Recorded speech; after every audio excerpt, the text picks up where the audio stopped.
Chapter 21. It was better to keep a low profile. Don't flirt with girls who are not you. And don't pretend to be cool if you are not. Looking at the young man with the surname Wu's face turning pale and embarrassed, Li felt extremely happy.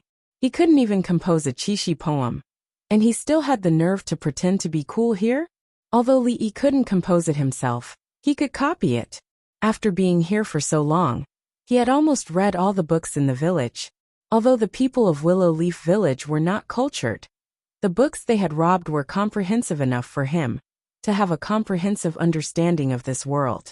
Of course, there were poems in this world, but they were not as prosperous as those in his previous world. Li Bai Du Fu Su Shi Lu Yong. Those famous literary giants in his previous world could not be found in this world. Li could boldly be a plagiarist without worrying about being found out. Qixi poem? Li might not be able to recite many poems, but he still had a deep impression of the poem that had been passed down through the ages and almost became a masterpiece. What's more, there were so many books in his head that he had not used yet. If he randomly took out 10,000 song poems, he would probably be able to kill people with the qixi poem alone. I'm not talented, so I won't embarrass myself. The young man with the surname Wu's face was stiff. After looking at Li, he said, I think the new son-in-law is good at reciting poems. Li glanced at Wu indifferently and didn't bother to pay attention to him. Not talented. It was really shameless to use such a word to describe himself. If this guy knew how to write his name, Li would consider himself well-read. He was obviously illiterate, but he still wanted to pretend to be knowledgeable. This kind of person was too disgusting. I happen to have a suitable qixi poem in my mind. Do you have a pen and ink? Li looked at Lu Yu with a smile and said. He was now slowly getting used to speaking in this tone. His genteel tone, coupled with his handsome appearance, really made him look like a scholar. His refined and courteous demeanor was not something that those rough men, who only knew how to dance, could compare to. The girls in the stockade were used to hardcore tastes. Occasionally, they would change to something fresh. Inevitably, they would have a feeling that their eyes would light up. The girls looked at him and thought about Wu Ying and the others. They felt that they were all born and raised by their parents. How could there be such a big difference between them? The Qiao Lu has a brush and ink, the woman named Lu Yu said with a smile. The youth surnamed Wu and the others tragically became the background. They could only watch as that hateful fellow was escorted up the pavilion by the women. He didn't even pay them any attention. His existence had broken the bottom line. I want to see what he can write. Wu Ying's face was gloomy as he strode forward. Son-in-law. Xiao Huan was in the midst of decorating the loft. When she raised her head and saw Li coming up, she hurriedly trotted over. Lu Yu's gaze swept across the loft. She frowned and said, The brush and ink are here, but the paper seems to have been used up. There was no place in the stockade that usually used paper. The accumulated paper had almost all been made into sky prayer lanterns. Lu Yu only realized this when she came up. Son-in-law, write it on here. Xiao Huan knew that Lu Yu and the others were looking for her son-in-law to compose a Chinese Valentine's Day poem. When she ran over, she conveniently took her sky prayer lantern. Little girl, you're quite clever. When Lu Yu came over with the brush and ink, she happened to see Xiao Huan attentively offering her sky prayer lantern. She smiled and said this. This girl probably had such a plan in her heart just now. Xiao Huan smiled a little embarrassedly when her intentions were seen through. She obediently took the brush and ink and handed it to Li Yi while she ground the ink on the side. One side of the sky prayer lantern was Li Yi's painting of the meeting of the magpies on the bridge. He turned to the other side and thought for a moment before finally putting the brush to paper. Immortals on the bridge of the magpies. When she saw the 3 words written by Li Yi, Xiao Huan's expression changed. Lu Yu and the other girls were slightly further away. When they looked over, their eyes were also filled with disbelief. Their lips moved, but in the end, they didn't say anything. Of course, it wasn't because of Li Yi's literary talent that could shock ghosts and gods with every stroke of his brush. Just the 3 words immortal at the Magpie Bridge had won them over. It was because Li Yi's words were too unique. Although they didn't know many words, they could still tell if the calligraphy was good or bad. As Li wrote unhurriedly at the side, the girls were thinking about other things. He was so handsome, and could create such a painting. How could his calligraphy be? There was an ancient saying, "No gold is perfect, and no man is perfect." The ancients were not deceiving me. At this moment, the person with the most complicated feelings was, of course, Xiao Huan. The maidservant, who originally wanted her son-in-law to write a poem on her sky prayer lantern, could only look at the few lines of crooked words and wanted to cry. If she knew that her son-in-law's calligraphy wasn't as good as his painting, she wouldn't have specially run home to fetch her sky prayer lantern. That painting was so good, but now, it was all destroyed. After writing the last sentence, Li put down the brush and checked it again. After confirming that there were no mistakes, he nodded in satisfaction. Although it was a little uncomfortable to write on the open sky prayer lantern, it wasn't a big deal. Anyway, he didn't know how to write with a brush.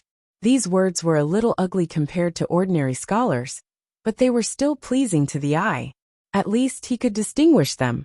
There were many books in his head, but it wasn't that fast to learn. It was impossible to immediately go from a novice to a master level. Moreover, when his identity, his body, his face, and even the world he was in became unfamiliar, familiar handwriting could always give his soul a sense of belonging. Thus, the handwriting that looked ugly to others was very pleasing to Li Yi's eyes. When he turned to look, he saw that the maidservant's expression had collapsed. The other maidservants were also looking at him strangely. He couldn't help but ask in confusion, "What's wrong?" At this moment, he saw a delicate and scholarly maiden standing behind Lu Yi take a few steps forward. She ignored Li Yi's scrawling words and looked at the words on the sky prayer lantern. Her beautiful eyes lit up, and she couldn't help but read it out loud. Delicate clouds play tricks, flying stars spread hate. The silver river passes through the darkness. She paused for a moment before continuing. When the golden wind and jade do meet, it surpasses countless things in this world. Tender feelings like water.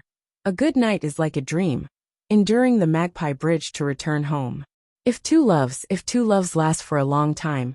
At this point, the maiden's eyes were already filled with amazement. Then she became dazed. After a long silence, she read out the next line.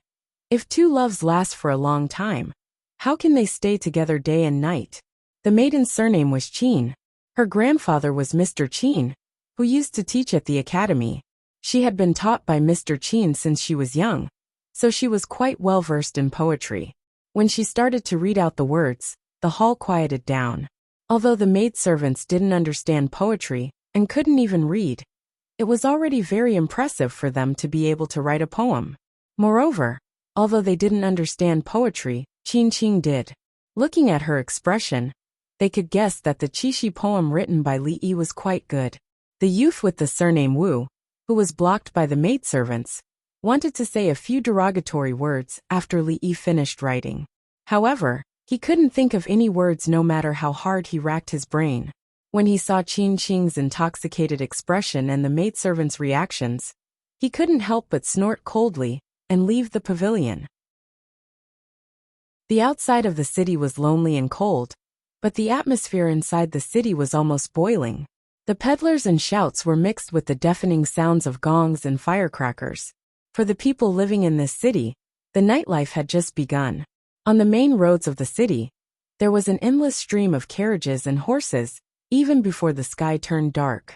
Outside the tall courtyard walls of some wealthy families, there was occasionally a corner of a colorful building. In the streets, alleys, brothels, and restaurants, all kinds of goods were displayed at the entrance, competing with each other in luxury. The ripples were clear and crystalline, reflecting the flickering lights on the surface of the river. There was an endless stream of pleasure boats and small boats. Singing and laughter lingered on the surface of the river, rising and falling again. And at this time, on a slowly moving two-story pleasure boat, a small poetry gathering had already reached its climax. Brother Su is so talented, I am ashamed. Tonight, Brother Su's beautiful poem will probably take first place. Hee, it's just a coincidence. Naturally, I don't dare to say first place. I still need everyone's comments. Brother Su is too humble. In terms of Qixi poems, No one here can compare to you. It seemed that a young scholar had made an excellent poem, attracting the admiration of the people around him. After a few excuses, Youth Su couldn't help but show a proud expression. Although tonight was only a small poetry gathering, the participants were only a few not famous poetry societies. Even if their works could take first place, it could only be circulated in a small circle. By tomorrow, it would probably be drowned in the vast sea of poems. But at the very least, at this moment, the youth surnamed Su enjoyed the praise of the people around him. If a female singer were to sing it later, his vanity would be greatly satisfied. Humph! Don't you think it's too early to say such nonsense before the poetry gathering is over? In the midst of all the praises, there was a sudden cold snort, which was particularly harsh. Everyone turned their heads angrily and saw a few figures walking towards them. It's the Bailu Poetry Society. Seeing those people, the crowd frowned slightly. Obviously, they didn't like them. It was not strange. Since ancient times, scholars despised each other. Since they belonged to different poetry societies, they usually didn't look up to each other.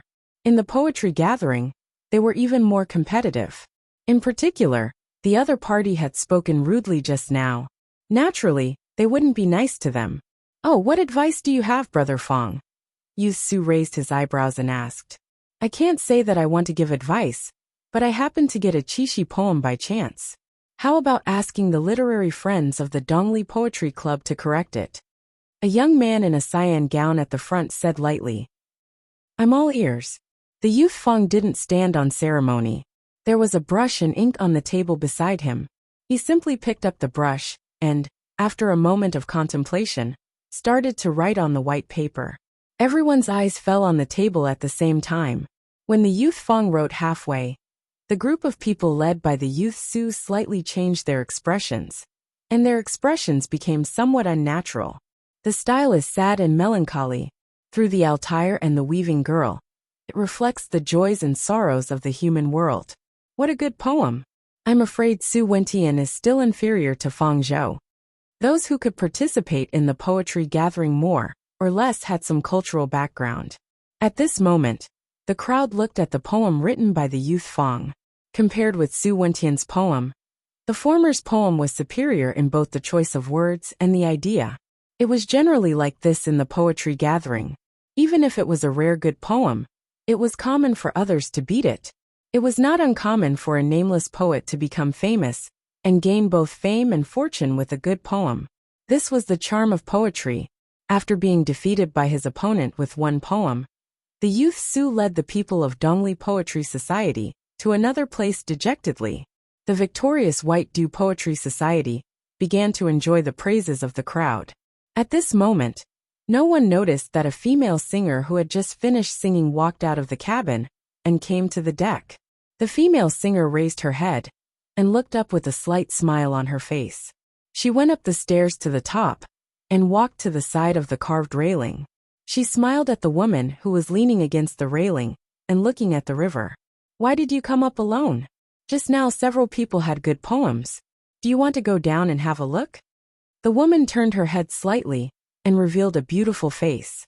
She smiled and said, It's okay if you don't. Although the choice of words is different, most of them are like pleasure is short. They are sad and sorrowful, and nothing new. My ears are about to get calluses from hearing them. The female singer laughed bitterly and said, I wonder how the scholars downstairs would feel if they knew that Miss One described them like this? The beautiful woman on the side was about to speak when she suddenly raised her head and looked up. The female singer also felt something and looked up. Suddenly, she saw a tiny flash of fire, and then a white shadow fell from the sky and landed at their feet. Chapter 23. This is. The absolute beauty was startled to see a strange object falling from the sky all of a sudden. When she saw the object at her feet clearly, a look of realization flashed across her pretty face. She bent down to pick up the object and said, This is probably a sky prayer lamp that has burned out of oil and fell down, right? According to the tradition of the Jing Kingdom, there would be people releasing sky prayer lanterns to pray for blessings on every festival, especially on the Double Seventh Festival and the Lantern Festival. Rosin or oil-stained cloth would eventually burn out, So it was not strange to pick up a sky prayer lantern on the night of the double seventh festival. There are words on it, look at what's written. After being stunned for a moment, the female singer glanced at the sky prayer lantern in the lady's hand. An interested smile surfaced on her face as she spoke with a smile. The young girls of the Jing Kingdom would usually write their wishes on the sky lamp when they released it on the double seventh festival. Most of them prayed that the weaver maiden would bestow them with a Rui husband or bless them with feelings and peace. Everyone had a heart for gossip, let alone women. Even if they did not know a woman's secret, they would still be very interested. I'm afraid this is not what a gentleman would do. The absolute beauty looked hesitant. We are young girls, we are not gentlemen. The female singer chuckled and took the sky lamp from the girl's hand. When she looked over, the first thing she saw was a painting. Actually, at first glance, the female singer was not sure if it was a painting. It was just a simple outline of lines without any color. It was different from any painting that she knew of, but it was these simple lines that outlined the beautiful scene of a magpie meeting on the bridge. The female singer was stunned for a moment, as she had never seen such a strange painting. This painting, when the peerless beauty moved closer, a look of amazement appeared on her face. She muttered, "What a great magpie bridge meeting. I've never seen this kind of painting before. Although it's a little too simple, looking at it, it's quite interesting." The female singer's gaze lingered on the painting for a moment. Then she said, "There are words here." However, when she saw the words beside the painting, she could not help but laugh. It's baring its fangs and brandishing its claws without any rhyme or reason. I'm afraid it was written by an ignorant child. Then he sighed and said, "It's a pity for this painting." Just as he was about to throw the sky prayer lantern away, the beautiful woman beside him suddenly said, "Wait a moment." She reached out to take the sky prayer lantern and carefully read the words on it. Immortal Magpie Bridge. When the absolute beauty recited these 3 words, the female singer's expression changed, and she blurted out, "It's the Chishi poem." As a songstress, most of the songs she sang were famous poems. This time, she was invited to participate in the Chishi poetry meet. When there was a good poem, she would sing it. She couldn't be more familiar with the names of these words. The beautiful woman nodded and ignored the crooked handwriting. She continued to read aloud. Delicate clouds play tricks. The flying stars spread hatred. The silver river passes in the dark. The courtesan nodded her head, and a look of praise appeared on her face. It's actually a new poem, and the use of words is exquisite. I'm afraid that the scholars downstairs wouldn't be able to come up with the first line. However, although the choice of words is exquisite, the intention is not enough. Flying stars spread hatred. Still can't escape the pattern of the Chishi poetry meet. To these songstress, they might not be able to come up with a good poem, but they had sung poems for many years. When it came to judging poems, they could be considered experts. Her evaluation of the first line was rather pertinent. However, at this moment, the songstress didn't see that when the lady next to her looked down again, her face gradually brightened. Delicate clouds play tricks. The flying stars spread hatred. The silver river passes in the dark. When the golden wind and jade do meet, it surpasses countless in this world. After reciting the poem, before the songstress could speak, the absolute beauty couldn't help but comment. A sudden turn of the peak, turning hatred into pity. What a good when the golden wind and jade do meet. It surpasses countless in this world. Just this one line is better than thousands of lines by others. Actually, when the words reached this point, the idea and outline had already emerged. This poem was obviously different from the mournful style of the Chishi poems in the past. It was written in a different way. While it was graceful and subtle, it also left an endless aftertaste. The Chishi poetry meet had always been the theme of scholars. Since ancient times, it was unknown how many lines had been left behind. Although the choice of words was different, most of them followed the traditional theme of joy is short, and the style was sad and mournful. In contrast, this poem took a sudden turn of the peak, and was different from the usual. There was no resentment or hatred. Just from the idea alone, it was a level higher. Where's the lower palace? Quickly recite it. At this moment, The songstress was completely attracted by this poem and couldn't help but urge. Even without the songstress's urging, the absolute beauty's gaze had already turned to the lower palace. This time, the songstress waited for a long time, but there was no sound. When she turned her head to look, she realized that the absolute beauty's face had already undergone some obvious changes. She revealed a formal expression and muttered a few words. Her expression gradually changed from formal to stern. Tender feelings like water. A good night is like a dream. Enduring the road of Magpie Bridge home. The songstress couldn't recognize it, and she peeked over and read it softly. If the feelings between the two were to last for a long time, how would they? When she read the last sentence, her voice gradually became softer, and finally, there was no more sound. On the pleasure boat, the two girls looked at the words on the sky lamp, and for a moment they were dazed. Which girl didn't yearn for love? Which girl didn't fantasize about a period of sentimental love, finding a lover, helping each other in difficult times, and spending the rest of their lives together? But when the words, if the feelings between the two were to last for a long time, how would they be together day and night appeared? It caused the girls' concept of love to waver. Love had to withstand the test of a long separation. As long as they could love each other sincerely, even if they were apart for a long time, it was much more precious than the vulgar pleasure of being together day and night.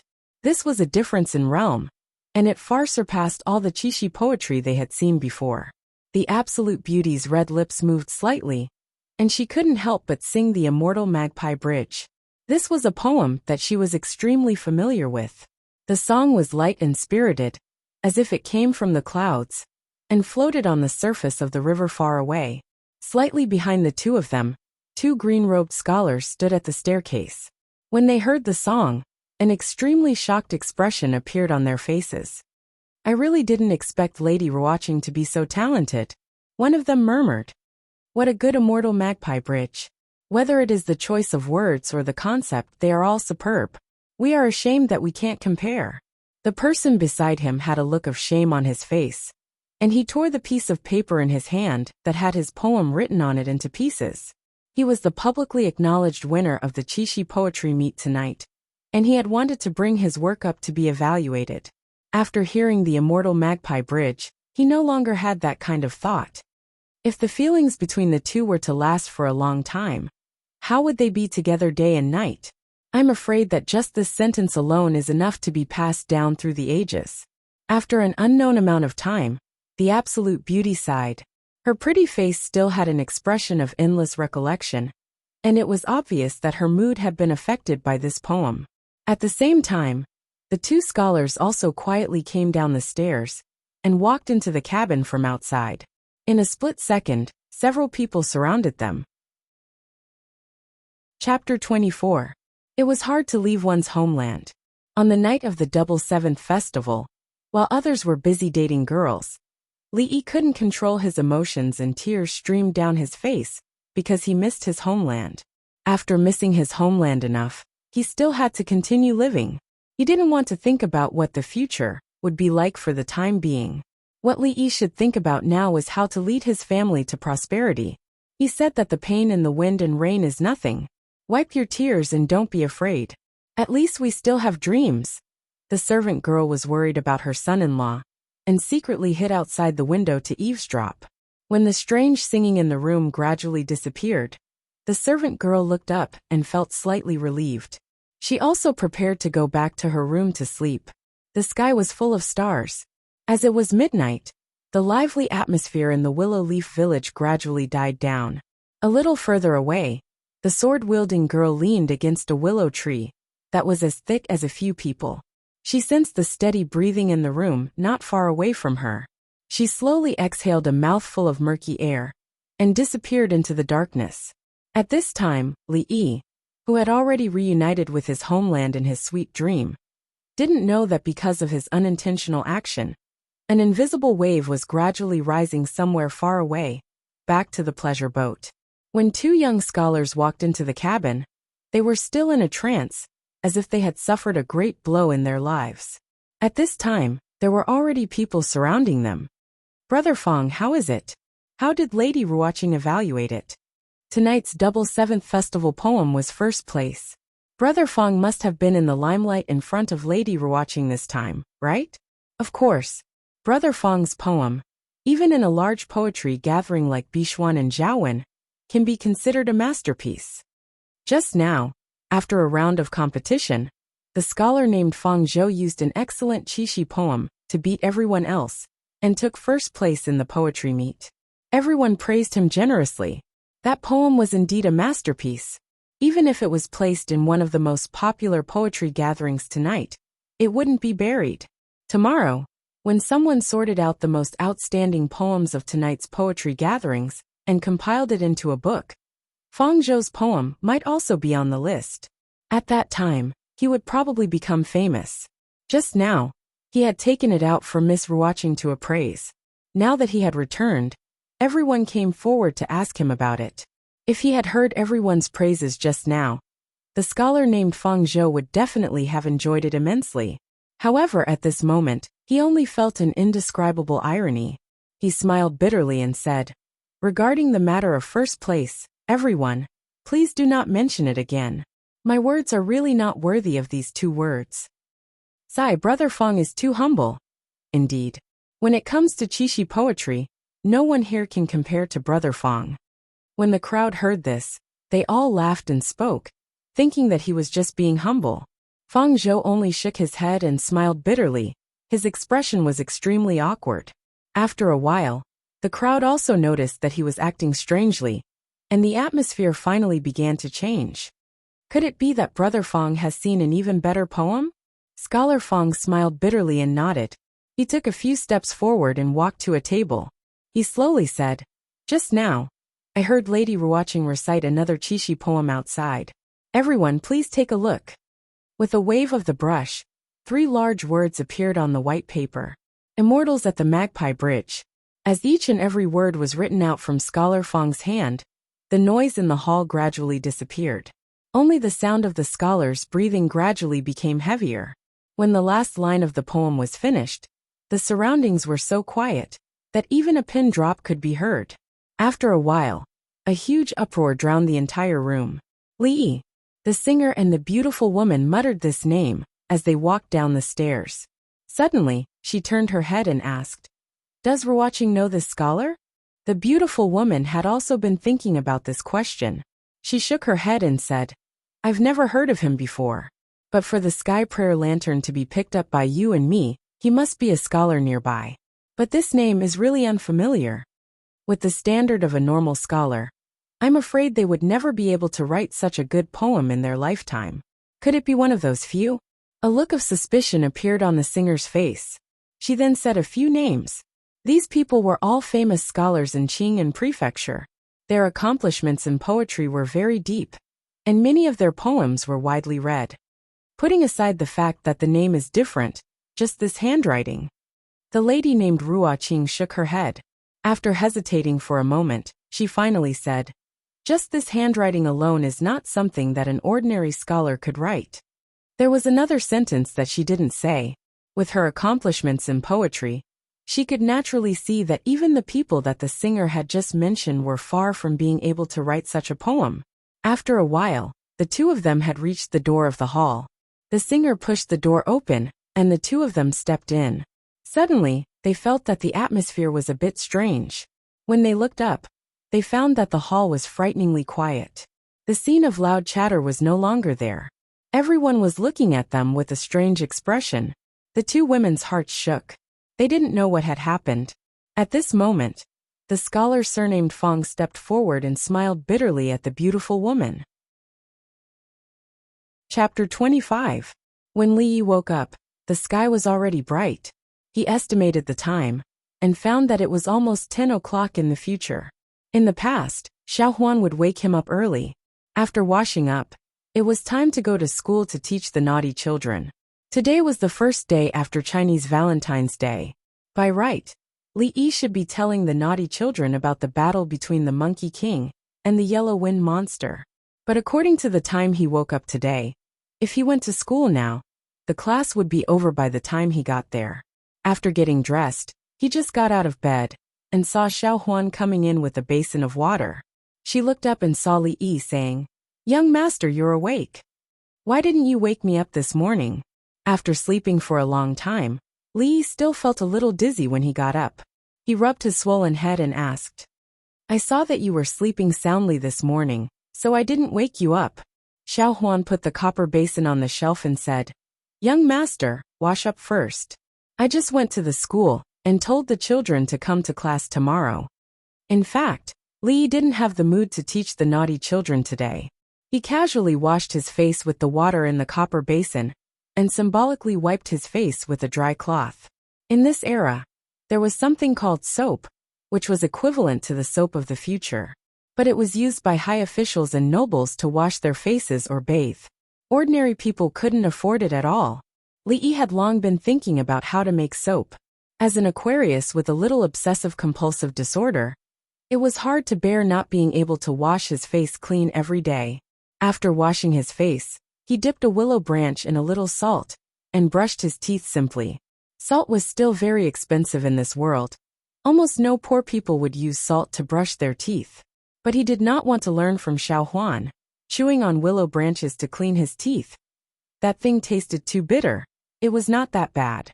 When he walked out of the door, he happened to see Lu Rui coming back from outside. Her forehead was slightly sweaty. She should have just come back from practicing. She just glanced at Li Yi and didn't say anything. Then she went back to her room to take a bath. Li Yi's room was in the front yard, while the backyard was Xiao Huan and Lu's sister Rui's room, which he had never entered. Looking at Rui's disappearing figure, Li Yi's lips twitched. She was pretty and thick-skinned. She had cheated him of a few hundred copper coins. Yet she still pretended that nothing had happened.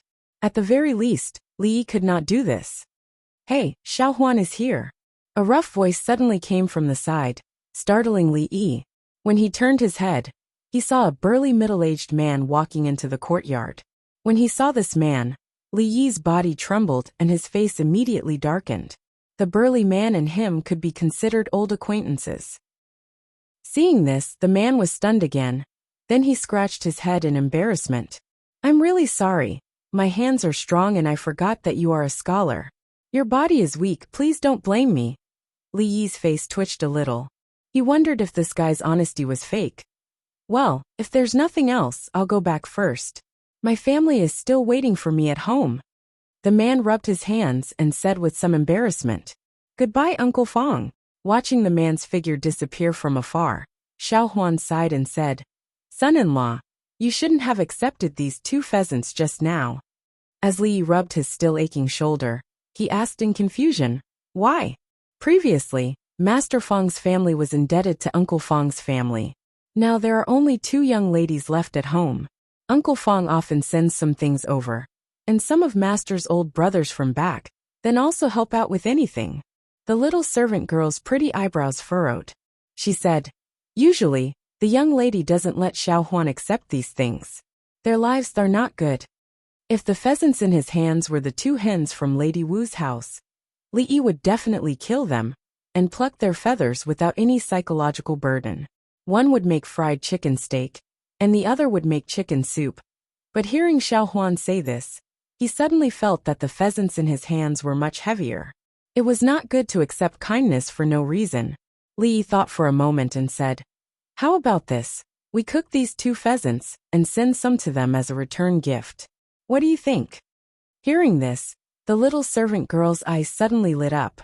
She said, Okay, the food you cook is so delicious they will definitely like it." Li Yi smiled. After putting the pheasants down, he waved his hand and said, "Clean up and go to the mountain to pick some fresh mushrooms. We will eat chicken stewed with mushrooms today." Chapter 26. A little girl picking mushrooms, carrying a large bamboo basket. Walking through the forest and hills barefooted in the early morning. The young girl's clear voice accompanied by a cheerful melody echoed on the mountain path. The young servant girl sang the song that the son-in-law had just taught her, and bounced along the way. The small bamboo basket on her back was already filled with mini mushrooms. The son-in-law was going to cook a dish that she had never eaten before in the afternoon. The young girl's heart was filled with a little anticipation, and even her footsteps became much lighter. Li Yi walked a few steps behind the young servant girl. Looking at this beautiful figure that seemed to be filled with limitless vitality, he couldn't help but sigh in his heart. It's good to be young. The mushrooms that grew in the mountains were naturally harmless and fresh. Whether it was chicken stew with mushrooms, or a bowl of delicious mushroom soup, they were the best choice of ingredients. Son-in-law, come look, this mushroom is so beautiful. The young servant girl's startled voice once again rang in Li Yi's ear. When he turned his head to look, he found that Xiao Huan was excitedly running to a certain tree and plucking an orange-red mushroom that was covered with white scales. This mushroom is so beautiful, it must be very delicious. The young servant girl walked in front of Li Yi, as if she was asking for praise, and said while holding the mushroom. Li Yi carefully looked at the mushroom in Xiao Huan's hand, and quickly found a similar picture in an atlas of fungi in his mind. He then smiled and shook his head, saying, "This mushroom can't be eaten. If you eat it, you will have a stomachache." Why? The young girl didn't understand. Why would eating such a beautiful mushroom cause diarrhea? This is a fly-catching fungus, also known as a poisonous fly fungus. It is a type of poisonous mushroom. Li Yi once again acted as an encyclopedia for the young servant girl. If you eat this mushroom, you will have a headache, stomachache, pain everywhere. In any case, this mushroom can't be eaten. The young servant girl looked at Li Yi, and her big eyes began to twinkle like little stars. To be able to cook, draw, write poems, sing, and even be able to tell if a mushroom is poisonous at a glance. The son-in-law is amazing. In the future, you must remember that the prettier a mushroom is, the more likely it is to be a poisonous mushroom. Just like women, the prettier they are, the more dangerous they are. Seeing that most of the mushrooms had been picked, and they were about to go home, Li Yi lectured the little servant girl on the philosophy of life. This little girl's mind was as pure as a piece of white paper. If she was sold, she would probably have to count the money for the other party. Usually, she had to set up a correct view of the world, so that she would not be taken advantage of in the future. Such a beautiful mushroom, how could it be poisonous? The young maidservant looked at the mushroom in her hand, and thought of what Li Yi had said just now. She hurriedly threw the mushroom away and said to herself, "The more beautiful they are, the more dangerous they are. It's not like that. Eldest miss and second miss are both so beautiful." As she said that, the young maidservant's pretty face blushed and she muttered softly, "Actually, Xiao Huan is also quite beautiful." She looked up and realized that Li Yi had already walked more than 10 steps away. She immediately stopped thinking about these things and hurriedly chased after him. "Son-in-law, wait for me." When Li Yi and Xiao Huan returned to the stockade village, along the way, there were many people who greeted Xiao Huan. Li Yi memorized each and every one of these people's faces in his heart. Generally speaking, those who were friendly to Xiao Huan were all on Lu's sister Rui's side. When they passed by one of the houses, they saw a brat about 7 or 8 years old, who was wearing coarse clothes and had patches all over his body, squatting at the door and eating. When he heard someone coming, he looked up and timidly called out, "Sister Xiao Huan." This mischievous child Li Yi looked very unfamiliar. He definitely hadn't been to school, so Li Yi guessed that he shouldn't be a member of the Lu family. Most of the people in the Willow Leaf village had 2 meals a day, and the time was not fixed. When they passed by, Li Yi glanced at the mischievous child's bowl. It was black and he didn't know what it was. When he got closer, there was also a kind of unpleasant smell. It was hard to imagine that this was actually something that people ate. However, for the mischievous child, this seemed to be a delicacy. He ate it happily. In his other hand, there was also an object that looked like a steamed bun. It was also black, and when he bit into it, there was a crunching sound. Looking at the mischievous child with great difficulty, the muscles at the corner of Li Yi's mouth were a little impulsive, and he faintly felt a toothache. A strong figure walked out of the house. After seeing Li Yi and Xiao Huan, he was stunned for a moment. He immediately smiled honestly and greeted the two of them. Li Yi was also stunned. Wasn't this big man the one who gave them 2 pheasants in the morning? Looking down at the thing in the mischievous child's bowl again, Li Yi couldn't believe it. The big man who gave them meat so readily in the morning actually had his own child eating this kind of thing? The big man walked out of the house, and gently kicked the mischievous child, sitting on the ground. He scolded, "Little bastard, what are you waiting for? This is the son-in-law, hurry up and call someone." "Greetings, son-in-law." After being kicked by his father, the mischievous child put down the bowl and cornbread and timidly barked. Woof! A yellow dog ran out of the house. Chapter 27. When he was cooking in the afternoon, the sesame oil that he had pocketed during the Chiao festival finally came in handy. In this era where there was only steaming and boiling, being able to eat authentic stir-fried dishes was the happiest thing that Li Yi could feel at this stage. He used lettuce leaves to make a plate of stir-fried green vegetables. After the water celery from the river was blanched in the pot, it had a special flavor when mixed with cold water. The pheasant that the burly man brought over was made into chicken mushroom stew by Li Yi.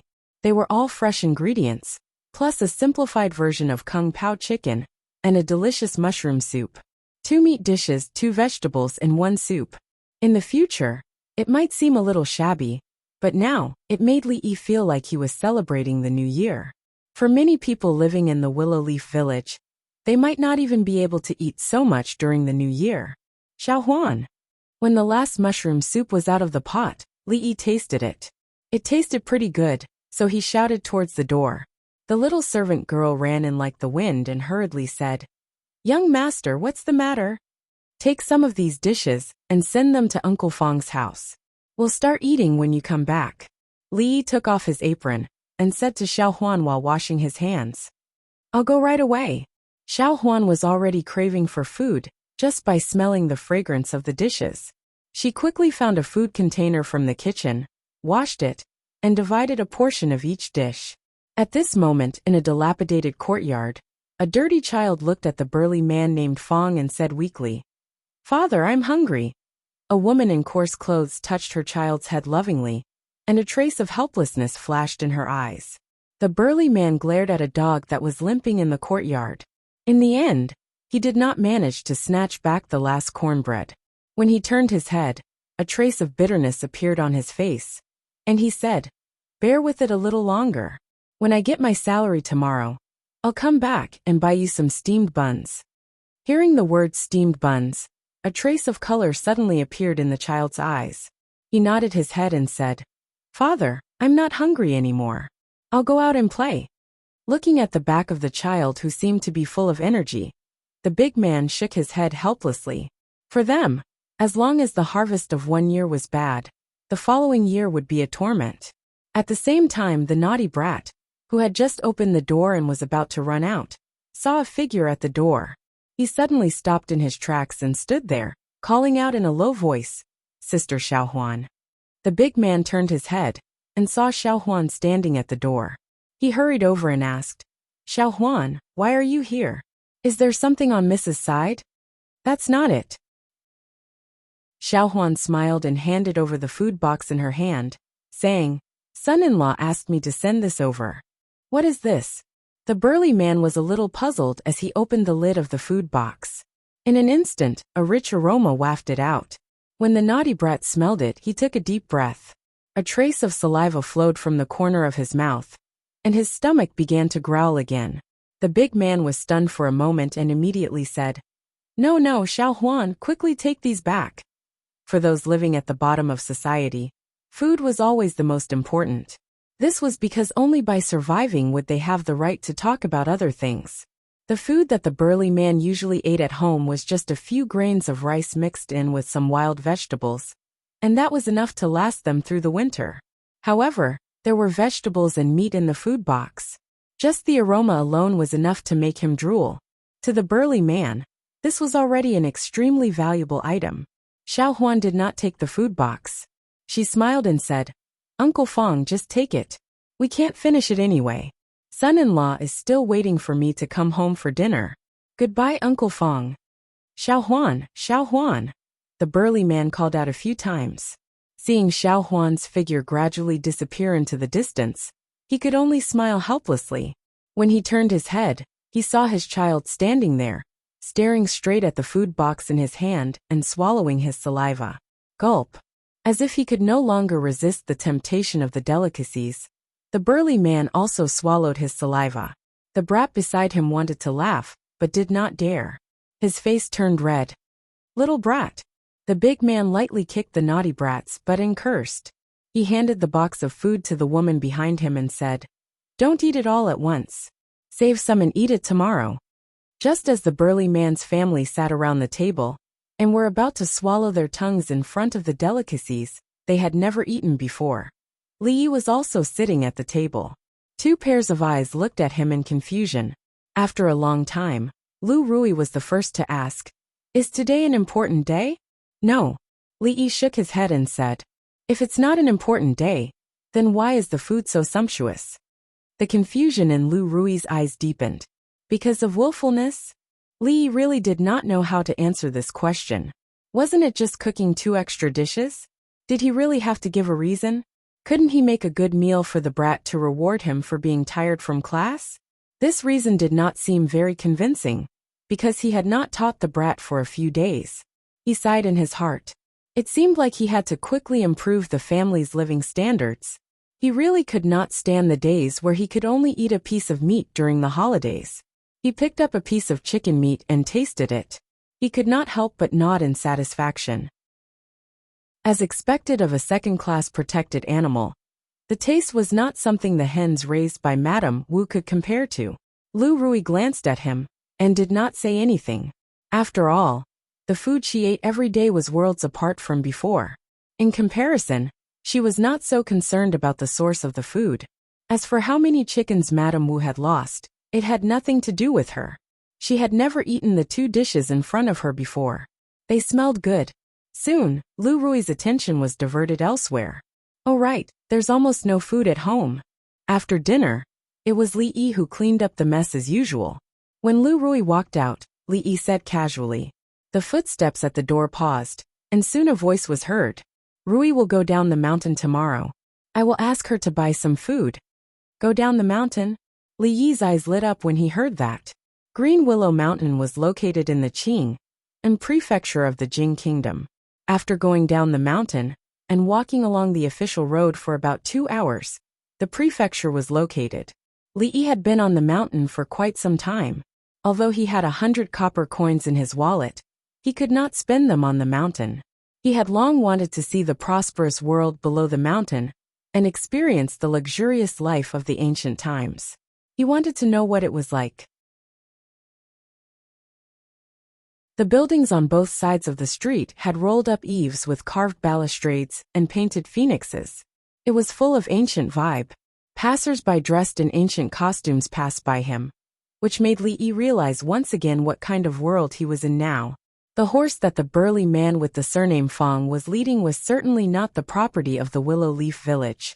The Jing Kingdom had always been short of horses. To a large extent, they had to rely on importing horses from other countries to meet their normal needs. The price of a horse in the market was about 70 to 80 taels of silver. At this time, 1 tael of silver was about equivalent to 1,000 copper coins. Li Yi roughly estimated the price of goods in this era. 1 copper coin was probably equivalent to 50 cents in the future. In this way, a horse should be converted into RMB, which should be a lot of money anyway. If every family in the Willow Leaf Village had a horse, they wouldn't have to eat rice and vegetables. The average standard of living would definitely be above moderately well off, and they would take big strides into the middle class. This was just like an old saying that a person who rode a handsome horse was not necessarily a prince. It could also be a horse breeder. Yes, raising horses was the sideline of some people in the Willow Leaf Village, including the burly man with the surname Fong. Most of these people's fathers were mountain bandits, so they had the pure blood of mountain bandits. Mountain bandits who didn't know how to raise horses were not good mountain bandits. Fortunately, they all inherited the excellent genes of their fathers. Although they all looked rough, their equestrian skills were superior to ordinary people. They could use this skill to earn some extra money and supplement their family income. However, since ancient times, most of the coolies could only get enough food and clothing. The exploitation in the feudal society was even more serious. The wages they received could only ensure that their families wouldn't starve to death. Every month, The burly man would take these horses down the mountain for inspection and collect their wages for the previous month. On the way here, Li had asked him about it. The monthly wage for raising a horse was 100 copper coins, which was pitifully low. It was only enough to buy a few caddies of rice. Furthermore, there were only 4 months of time to raise a horse every year. With a few hundred copper coins, they would have to support them for an entire year. After making an appointment to meet at the place where they would go back, the burly man with the surname Fong and the others took the horses and left. In the blink of an eye, Li Yi and Rui also disappeared, leaving him alone. This made Li Yi confused. Weren't they afraid that he would take the opportunity to run away? Thinking of the crazy old man who wanted to catch him, he couldn't go back to his previous home. Weighing the money bag, Li Yi suddenly felt that staying in the Willow Leaf Village was not bad. He spent 4 copper coins to buy 2 steamed buns on the street and took a bite. The skin was thin, and there was a lot of filling. After eating the 2 steamed buns, the hunger in his stomach suddenly disappeared. Li Yi couldn't help sighing in his heart. In the past, when he bought steamed buns outside, he couldn't even see the filling after taking a bite. Those guys who only had money in their eyes wanted to sell steamed buns as steamed buns. In comparison, the people in ancient times were more honest. He had already spent 4 of the 128 copper coins. Originally, Li Yi wanted to rely on this money to live a good life, but the reality was cruel. After walking around the street, Li Yi found that it seemed that he could only eat steamed buns. Whether in modern or ancient times, he was poor, which made Li Yi inexplicably sad in his heart. Especially after seeing the prosperity of Anqing Prefecture, Li Yi had made up his mind to immediately think of ways to make money when he went back. Modern people had their pride, not to mention that he had a cheating device that could be said to be against nature. If he still lived a life of eating rice and vegetables all day, it would be too embarrassing for a time traveler. While walking around, he bought some vegetable seeds from a roadside stall. He happened to see hawthorn selling in a nearby stall, so he also bought a few kilograms. He hadn't used the white sugar that he had embezzled last time, and it had been a long time since he had tasted the taste of candied hawthorn. Even in the entire Jing Kingdom, Anqing Prefecture could be considered as one of the most prosperous cities. There were brothels, and rows upon rows of brothels. It was a pity that Li Yi could only wander in front of these places. After walking around the street, he was a little tired, so he found a corner to rest. This was a street corner with slightly less people. Not far from Li Yi, there was a table and a chair. On the table there was a brush, ink, paper, and inkstone. There were also some paper tubes on the side. A young scholar was sitting there, holding a thread-bound book in his hands, and reading it attentively. These days, when scholars were short of money, it was a very common thing to set up a table and sell paintings and calligraphy on the street. Just as Li Yi was thinking about whether or not he should do the same in the future, when he was short of money, a man wearing coarse clothes suddenly ran over from afar. He ran up to the scholar, said a few words while panting, and then left. After the man left, the scholar's expression immediately became a little anxious and nervous. He suddenly raised his head and saw Li Yi standing under a nearby tree. His eyes suddenly lit up, and he quickly walked over. Recalling Lu Rui's cold expression, Li Yi's face curled into a wicked smile. When he put down his brush, he began to draw the facial features and figure. 3D painting sounded very difficult and pretentious, but it was nothing more than the handling of light and shadow, the difference in proportions, and some techniques of composition. As long as one had a little bit of painting foundation, it was actually not difficult to grasp. Although it was his first time drawing a 3D character, he had actually practiced it countless times in his mind. He did not stop his brush at all.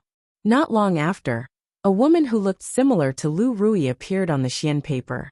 However, it was different from ordinary paintings. The woman in the painting not only had a vivid expression and was no different from a real person, but she also had a little more liveliness, as if she would walk out of the painting in the next moment. Ordinary 3D paintings were mostly done through the control of proportions and the adjustment of light and shadow. It needed to be looked at from a certain special angle in order to display the 3D effect. Li Yi had slightly weakened this aspect, so that the 3D effect was not as strong. He had greatly preserved the good proportions and created a vivid feeling. Those overly impactful images were not easy for the people of this era to accept. Change had to be done bit by bit. And this was only a small attempt by Li Yi. After finishing the painting, Li Yi looked at it carefully for a while and nodded, indicating that he was satisfied with his work. When he looked up, he suddenly saw an unfamiliar face. Because Li Yi's action was too abrupt, the other party did not seem to be able to react. The tips of their noses were only a few centimeters apart. If they were a little closer, perhaps Li Yi's first kiss after coming to this world would be lost. Especially when the other party was a man. Although this man was a little handsome, if such a thing really happened, he was afraid that he would feel disgusted for at least 10 days to half a month. Who are you? Li Yi suddenly took 2 steps back and looked at the young man standing on the other side of the table with a look of disgust. He was looking at Lu Rui's painting with an amazed gaze and blurted out. The luxuriously dressed young man, who looked to be about the same age as Li Yi, was still staring at the painting that Li Yi had just completed. He clicked his tongue in admiration. This painting is so strange. The woman in the painting seems to be walking out of the paper. Li Yi curled his lips. Although this guy was dressed decently, he was still a bumpkin who had not seen much of the world.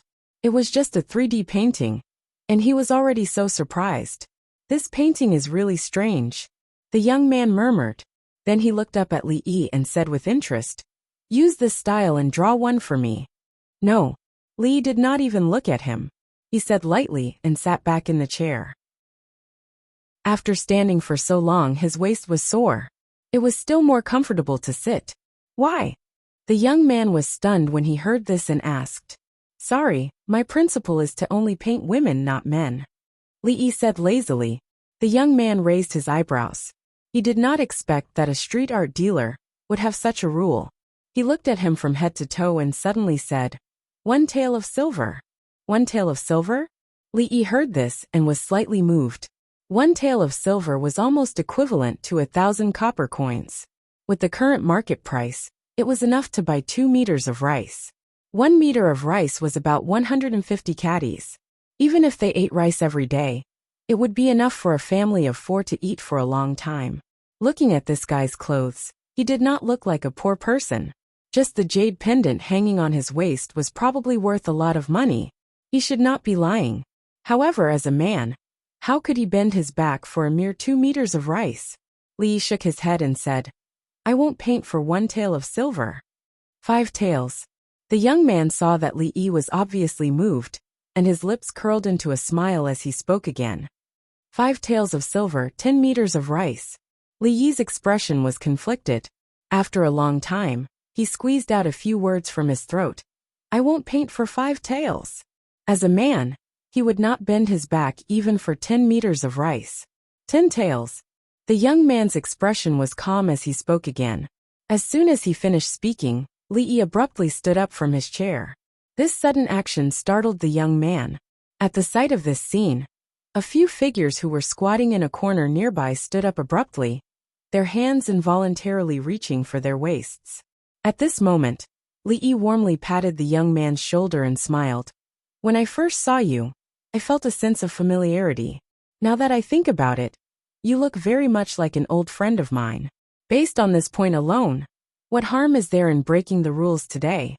Seeing that the scholar in front of him seemed to have changed into a different person, the young man was stunned and could not react for a moment.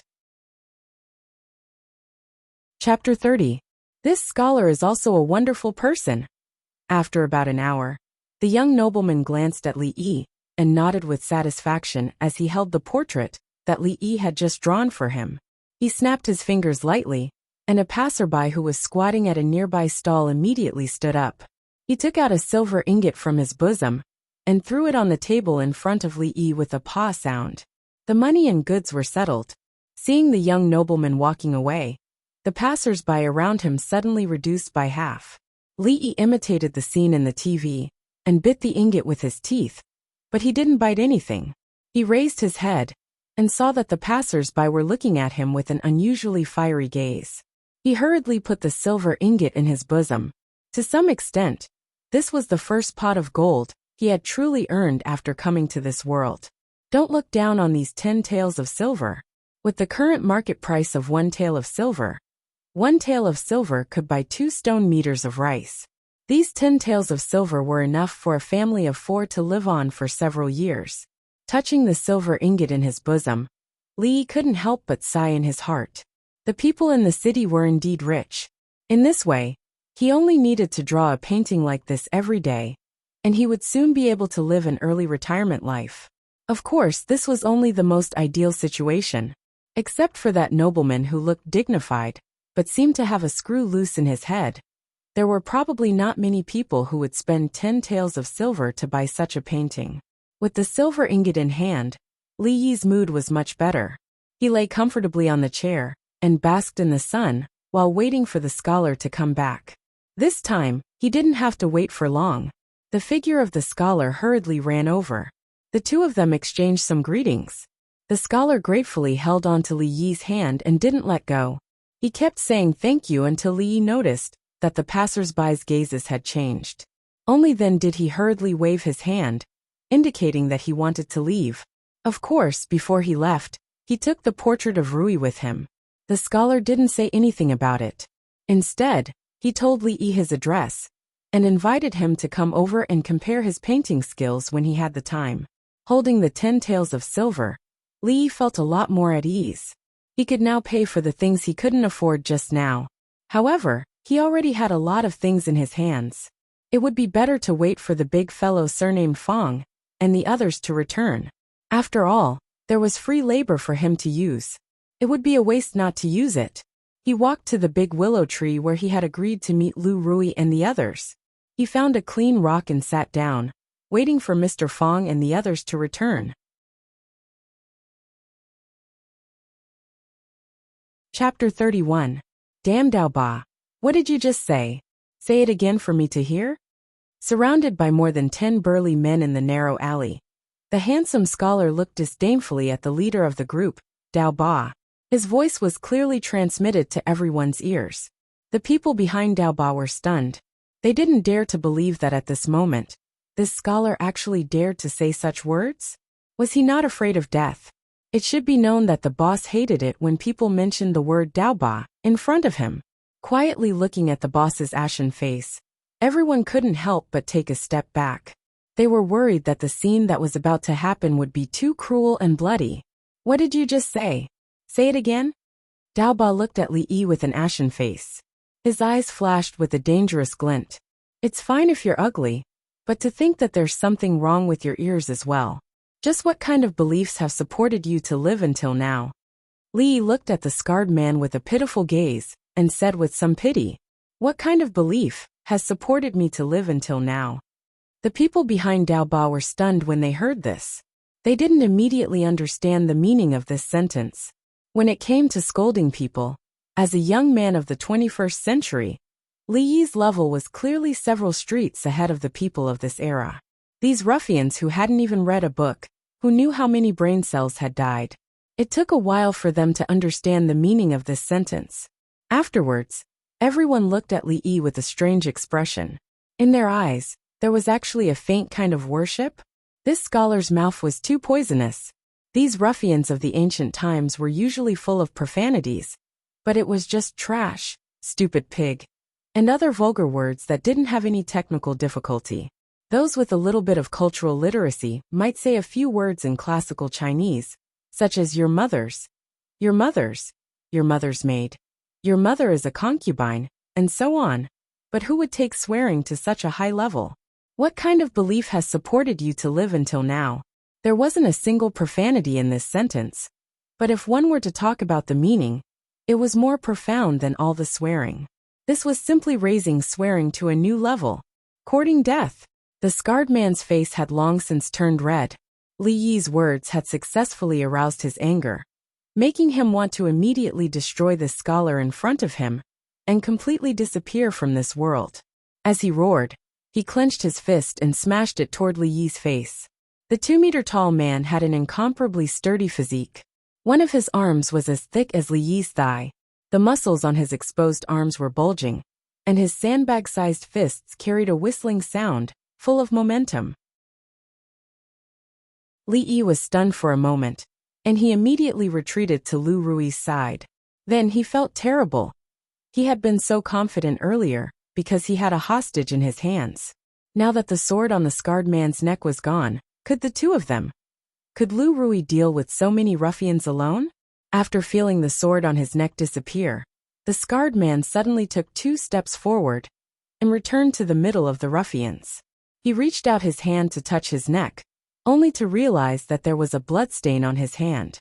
A trace of fear and lingering fear appeared on his face, followed by endless anger. He pointed his finger at Li Yi and Lu Rui, revealing his white teeth, and said fiercely, "Go! Break the scholar's legs. Remember not to hurt the woman." The ruffians behind him rolled up their sleeves, and their eyes were filled with murderous intent.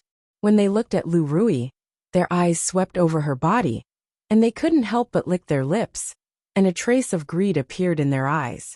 Lu Rui's pretty face did not change as she watched the ruffians approach, but there was a faint trace of mockery and disdain in the depths of her eyes. "Son-in-law, second lady, so you're here." At this moment, a rough voice suddenly rang out from the alley. Chapter 32. Just when Li Yi was worried that Lu Rui would not be able to deal with these ruffians, Mr. Fong appeared at the entrance of the alley just in time. The burly man surnamed Fong was not alone. The other men who had come down from the stronghold with him were also by his side. "Get out of here. This is none of your business." At this time, the scar-faced man was unable to restrain his anger. Suddenly, he saw a group of idlers appear at the entrance of the alley. He coldly berated them, and was about to personally break the legs of the scholar, who had just kicked him in the butt in front of so many of his brothers, causing him to lose all face. "Get out of here. If you don't, I'll beat you too."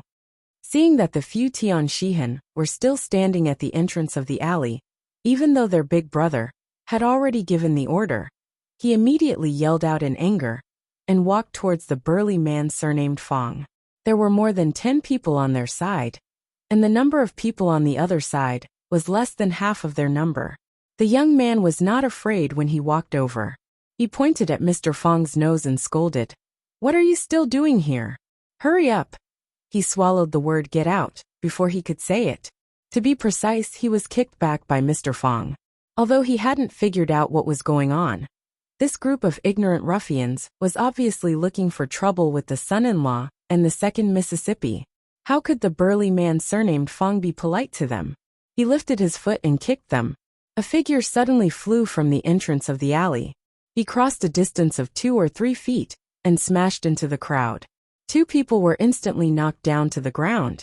They struggled for a long time, but could not get up. The sudden turn of events caused the entire place to fall silent. Li Yi stared blankly at the young man, who was kicked 5 or 6 meters away by Mr. Fong. He was a little stunned. To be honest, he had only seen such a scene in action movies in his life. However, movies were just movies. When he saw such a scene in reality, the shock in his heart was still indescribable. That man, who had always looked simple and honest, was actually so strong. Li Yi was not the only one who was stunned. The scar-faced man and his group of ruffians were also stunned. Seeing their underlings being kicked away and lying on the ground, unable to get up, after a short moment of shock, everyone's expressions became fierce. However, as vicious as they were, there were others who were even more vicious than them. The burly man surnamed Fong couldn't hold it in any longer. He shouted at the top of his lungs and rushed forward like a bull. "Are you blind? How dare you bully our Willow Leaf village? You even dare to find trouble with second young mistress and young master. You must be tired of living. It's been a long time since I've fought with anyone. My body is itching. I finally made it this time." Almost in the next second, several men behind the burly man surnamed Fong also rushed forward. Their faces were full of excited expressions, and they were quite eager to have a try. As a mountain bandit, they had always been the ones bullying others. When had they ever been bullied by others? Although they had been good for a long time, the aggressive nature in their bones couldn't be erased. Before those ruffians could react, Several people had already rushed in front of them. Fight without a word. At this moment, Li deeply understood the meaning of this sentence. The burly man was like a tiger in a flock of sheep. When they raised their hands and chopped down, there would be one person lying on the ground. Their movements were bold and beautiful. This was a complete crushing of strength. In just a dozen breaths of time, everyone, including the scar-faced man, was lying on the ground. They were either holding their arms or legs, crying and shouting for their parents. On the contrary, the burly man surnamed Fong and his group were not red or out of breath. There was no sweat on their foreheads. They stood there and rubbed their palms. Their eyes swept back and forth among the ruffians lying on the ground, as if they wanted to continue. Bang! The scar-faced man had just used his hands to prop himself up. After the burly man surnamed Fong kicked him, he lay on the ground and didn't dare to move again. Bah! Several people spat on the ground at the same time, their eyes full of contempt. Li understood the meaning in the eyes of the burly man surnamed Fong and his group.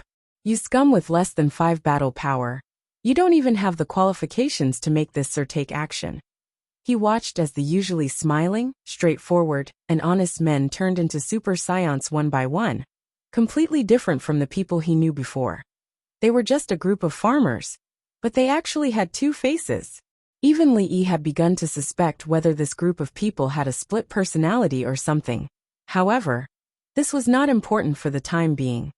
Under the puzzled gazes of the burly man surnamed Fong and his group, Li jogged over to the ruffians lying on the ground and skillfully fished out a few copper coins, a few silver coins, and a few copper coins from their pockets.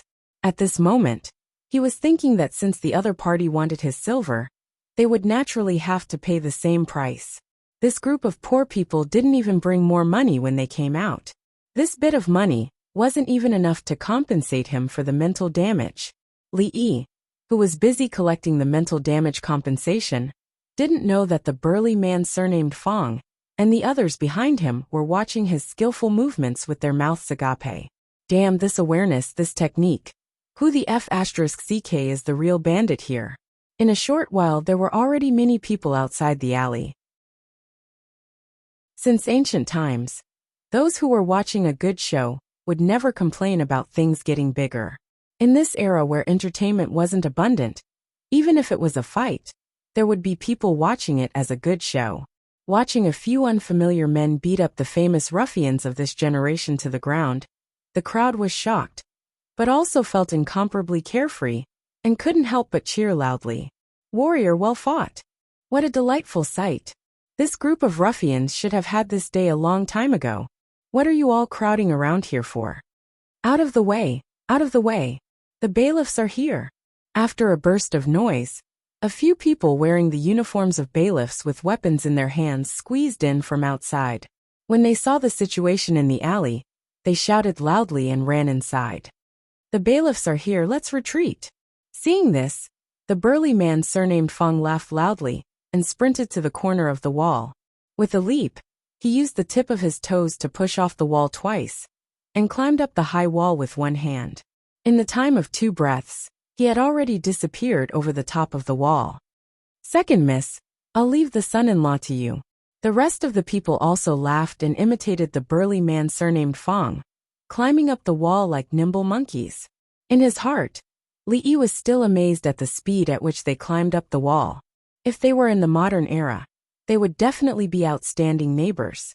Just as he was feeling extremely envious, he suddenly felt his shoulder tighten, and his whole body flew up as light as a feather. Lu Rui grabbed onto Li Yi's shoulder, and with a light leap, the 2 of them were already standing on the top of the wall. With another tap of their toes, they disappeared from the eyes of the crowd. The bailiffs watched helplessly as Li Yi and the others climbed over the wall and left. Standing there, they could only look at the wall and sigh. It couldn't be helped. With their skills, there was no way they could climb such a high wall. Chapter 33. Where are they? The constables were looking at the wall, not knowing how to chase after them. Suddenly, a voice came from behind them. Hearing this voice, everyone felt as if they had been granted amnesty. They turned their heads and pointed at the high wall behind them, saying weakly, "They ran away." "Ran away? Why aren't you chasing after them?" The woman wearing the uniform of a constable with a saber hanging from her waist glared at the constables. With a light leap, she was already on top of the wall. Just as she was about to chase after them, the constables below were shocked and hurriedly shouted, "Boss, wait! Is there anything else?" The female constable turned around and asked with a frown. One of the constables immediately said, "There are too many of them. It's too dangerous for the boss to go alone. Call a few more brothers later, and we'll definitely be able to catch them." "Yes, boss." Everyone obviously didn't want the female constable to chase after them. At this moment, another constable stepped forward and pointed at the ruffian who was still lying on the ground, saying, "What should we do with these people? Should we send them to the clinic first?" The woman glanced at the knife-scarred man and the others. She did not hide the disgust on her face and coldly said, "They are not good people either. Capture them first and lock them up. We'll talk after we interrogate them." When the constables heard this, their faces all turned bitter. Usually, when they encountered street fights like this, if the circumstances were not serious, they would be punished and punished. This kind of thing happened a few times a day. If they were arrested and sent to the prison cell every time, wouldn't they as constables be busy to death? However, even though they were extremely unwilling, they still had to obediently carry out this lady's order. Not to mention her status as a constable, they were supposed to be under her jurisdiction. Even the county magistrate had to be polite to her, let alone them, who were just mere constables. Dejectedly, she walked to the ruffian who was still howling on the ground and kicked him hard. "Get up and follow us back to the county yamen." The development of the situation had taken a turn. The scarred man and the other ruffians were dumbfounded. They couldn't figure out how these constables handled cases. This time they were clearly the victims, okay? Seeing that these constables had no room for negotiation, they felt as if they had eaten Chinese gold thread, bitter. He looked at these constables with resentment in his eyes. His heart was filled with resentment. "You guys are abusing your power. You guys are handling the case recklessly. You guys are blind." One was happy while the other was sad. The ruffians were taken away dejectedly, but the onlookers couldn't help but cheer. Obviously, these people had been bullied by them a lot. "This time, I'll let you off for now." The valiant and formidable-looking female constable stood on top of the wall. She glanced in a certain direction and leaped down lightly. A constable trotted over with a fawning look on his face. "Boss, they've all been brought back." Outside the prefectural city, at a tea stall by the roadside, with Lu Rui grabbing onto his shoulder and flying over countless walls, Li finally witnessed what it meant to be able to leap onto roofs and vault over walls. He was a little afraid of heights, so he still had a lingering fear. When he finally got out of the city and sat down to calm himself down, the familiar voice of the man surnamed Fong came from the side. "Son-in-law, why did those ruffians come for you?" Even now, the man surnamed Fong was still curious about this matter. Generally speaking, if one was targeted by those ruffians, it was either because they were rich or because they were colored. These two. If those ruffians liked men, then what happened just now would be easy to explain. Although the young master didn't have much money, even the man surnamed Fong couldn't deny that in the eyes of those with special hobbies, the young master was probably a rare beauty. What's so strange about that? They wanted to rob me. Li glanced at the man surnamed Fong and said, "Haha." The man surnamed Fong and the others were stunned at first, but then they laughed honestly. Their faces clearly showed that they didn't believe him at all. Those ruffians also had proper business to do. So many people were gathered there just to rob a few copper coins? They had never seen such idle ruffians. It seemed like it was really because of the second reason. The man surnamed Fong thought in his heart with absolute certainty. This time, even Lu Rui looked at Li Yi with a slightly mocking expression. This obvious expression of disbelief dealt a huge blow to Li Yi's self-esteem. Lu Rui was fine, but Li Yi was already used to it. Even these ruffians dared to look down on him. Why would he tell them that he had earned 10 taels of silver with a wave of his hand? He took out the silver ingot and slammed it on the table. He ignored the shocked gazes of the man surnamed Fong and the others and continued to drink his tea. 10 taels of silver was undoubtedly an astronomical figure to the people present. If they were frugal, their families wouldn't have to worry about food and clothing for the next few years. They worked hard to herd the horses for a month, but their wages were only about 100 copper coins. The silver ingot in front of them was more than 100 times their wages. Even Lu Rui's pretty face finally lit up. She looked at Li Yi again. After a long time, the man surnamed Fong swallowed a mouthful of saliva and raised his head to look at Li Yi as he asked, Young master, this silver, could it be that you stole it?"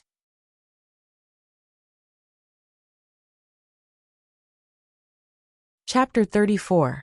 For any family in Willow Leaf Village, 10 taels of silver was a huge sum of money. Even for Lu Rui, it was the first time she had seen so much money in her life. But at this moment, when she looked at Li Yi, she was thinking about more than this. A few days ago, on Chinese Valentine's Day, the poem Celestial on the Magpie Bridge was widely spread in Willow Leaf Village. Even illiterate girls in the village could recite it completely. Lu Rui did not know much about poetry. When she heard Li Yi's poem from Xiaohuan's mouth, she only found it to be catchy. It sounded rather interesting. Especially the last sentence. If love lasts forever, why stay together day and night? It seemed to make some sense. Of course, there were times when she would think about more things. If she didn't have a deep understanding of the relationship between a man and a woman, she definitely wouldn't be able to write such a poem. Had this scholar experienced something exciting in the past? Could it be that in his heart, there was also a woman whom he yearned for but couldn't meet? But on the surface, it didn't seem like it. Thinking of his lazy, greedy face, and his stealing second aunt's chicken, it was hard to imagine what a powerful poem such a person could write. However, she could only think about it in her heart, and it was not appropriate to ask him. As for deeper things, such as whether a poem was good or bad, or how good it was, she had no concept of these things in her heart. Poetry was something that scholars played with. She could grab any scholar off the street, and he or she would probably be able to come up with something similar. But after seeing some things with her own eyes, she realized that things didn't seem to be like this. Just now, when she was buying some women's daily necessities on the street, she happened to overhear two women talking about a poem called Immortals of the Magpie Bridge. The content was exactly the same as the one she had heard before. Later on, when they talked about the author of the poem, both of them expressed their admiration for the gifted scholar named Li Yi. Until now, the talented scholar they were talking about gradually overlapped with the lazy figure in Lu Rui's mind. After that, she paid more attention and heard more information. For example, this poem came from a poetry meeting on the night of the Double Seventh Festival. It was said that someone picked up a prayer lantern on a pleasure boat. This poem, which caused an uproar among the literati of Anqing Prefecture, was written on this prayer lantern. Regardless of whether it was true or not, this rumor undoubtedly added a layer of mystery to the entire matter. However, this was a legendary story that most people only talked about after a meal. There were still a few people who did not doubt its authenticity. Lu Rui was one of them. She saw Xiaohuan's prayer lantern fly with her own eyes. At that time, no one in Willow Village would have thought that the ordinary poem written on the lantern would cause such a stir in a certain place. It was said that the champion of the Qixi Poetry Festival, a famous scholar from Qing'an Prefecture, had seen the poem, The Immortal of the Magpie Bridge. He tore his own poem into pieces and said, "I will never write another Qixi Poetry Festival again in this life." This shocked everyone, and it added fuel to the fire of the whole matter. After the poetry meeting, a special person compiled the Double Seventh Festival Poetry Anthology. This poem, Flying Poem from Beyond the Heavens, was ranked first. Just like that, a scholar named Li Yi was known by the literati of Qing and Prefecture, singers, actors, and many women who admired this poem. Those who were chosen to compile the poetry anthology were naturally not ordinary people. At the very least, they were talented enough to convince everyone. Since ancient times, there has been no first place in literature. In the past, there would always be a debate about the order of the poems chosen. But this time, No one had a different opinion about this celestial on the Magpie Bridge being ranked first. At the same time, the gifted scholar called Li Yi had captured the hearts of countless young ladies with his words. If the feelings between the two were to last for a long time, why would they stay together day and night? Of course, it wasn't just those young ladies. Some of the women who had truly experienced the twists and turns of their relationships were probably even more affected by these words. Even though his origin was still a mystery, it did not affect the admiration of the women. Even Li Yi himself did not know about this. Of course, Lu Rui knew about this. Thinking of the intoxicated expressions on the two women's faces as they talked, Lu Rui could not imagine how they would react if they knew that the peerless scholar they admired was this guy in front of her. Of course, she would never have imagined that the poem he had casually composed would be so good. Of all the scholars in Qing and Fu, not a single one could compare. Lu Rui did not know much about scholars. Even now, she still could not accept that the person she had casually snatched was so good. At this moment, she pushed these thoughts aside and lowered her head to see the paper tube that Li Yi had placed on the table. She reached out to take it. Beside her, Li Yi raised his head and saw that Lu Rui was preparing to open the painting. His heart suddenly jumped, and he hurriedly ran over, reaching out to snatch it. If she saw that he had drawn her, who knew what she would think? Naturally, Li Yi's speed could not catch up to Lu Rui. She lightly raised her hand, and Li Yi pounced on empty air. What is this? Seeing how anxious he was, Lu Rui raised her eyebrows and asked. Nothing, it's just a doodle. Li Yi laughed dryly. He could not tell the truth at this time.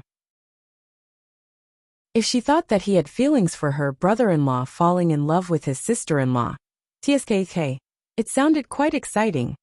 Lu Rui looked at him meaningfully. She did not open the painting in her hands, and casually threw the painting tube back. Li Yi hurriedly caught it, and his heart finally relaxed. How should we spend this money? Not wanting to be entangled in this problem, Li Yi hurriedly changed the topic. Of course, to buy grain. Everyone, including the large man surnamed Fang, spoke almost in unison. To them, even if they had 100 liang of silver, it was far from being able to carry a full jar of rice at home. Living at the bottom of society, nothing could replace the importance of grain and land in their hearts. Their family was already so poor that they could not even feed themselves. They definitely had to buy grain. Even if they did not say it, Li Yi had this plan. With a wave of his hand, the group of people entered the city in a grandiose manner. At the same time, the young girl carrying the painting walked one round on the street. After buying some things, she walked into a rather lavishly decorated small building in a busy area of the street. Chapter 35.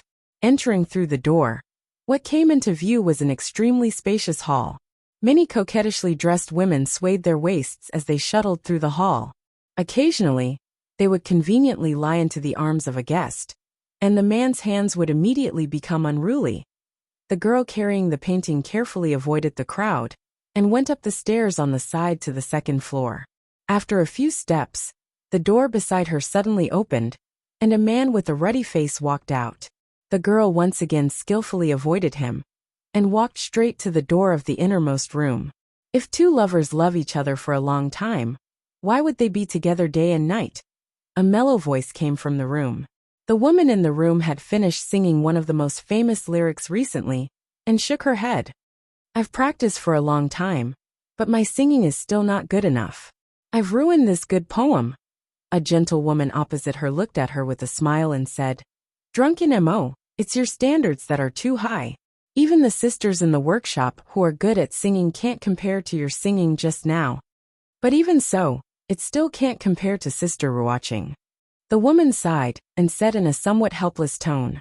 The gentle woman only smiled when she heard this, and did not speak. At this moment, the door was gently pushed open, and a young servant girl came in from outside with the painting. Miss, the painting is back. The young servant girl walked to the two of them, and first handed the painting in her hand to the woman who had just sung, and then bowed to the gentle woman. She said softly, Greetings, Miss Wan. Long time no see. Xiao Chui has become more and more beautiful, the gentle woman said with a smile. The young servant girl blushed slightly, and at this moment, the woman had already opened the painting. After looking over, she let out a sound of surprise. "Who is she?" The woman looked at the unfamiliar woman in the painting and asked with a puzzled expression. The person in the painting was also an extremely beautiful woman. She had an exquisite figure and wore a white tight robe. Her arms were crossed in front of her chest, and she was full of heroic spirit. At a glance, the woman in the painting seemed to be walking out of the paper, and it was extremely lifelike.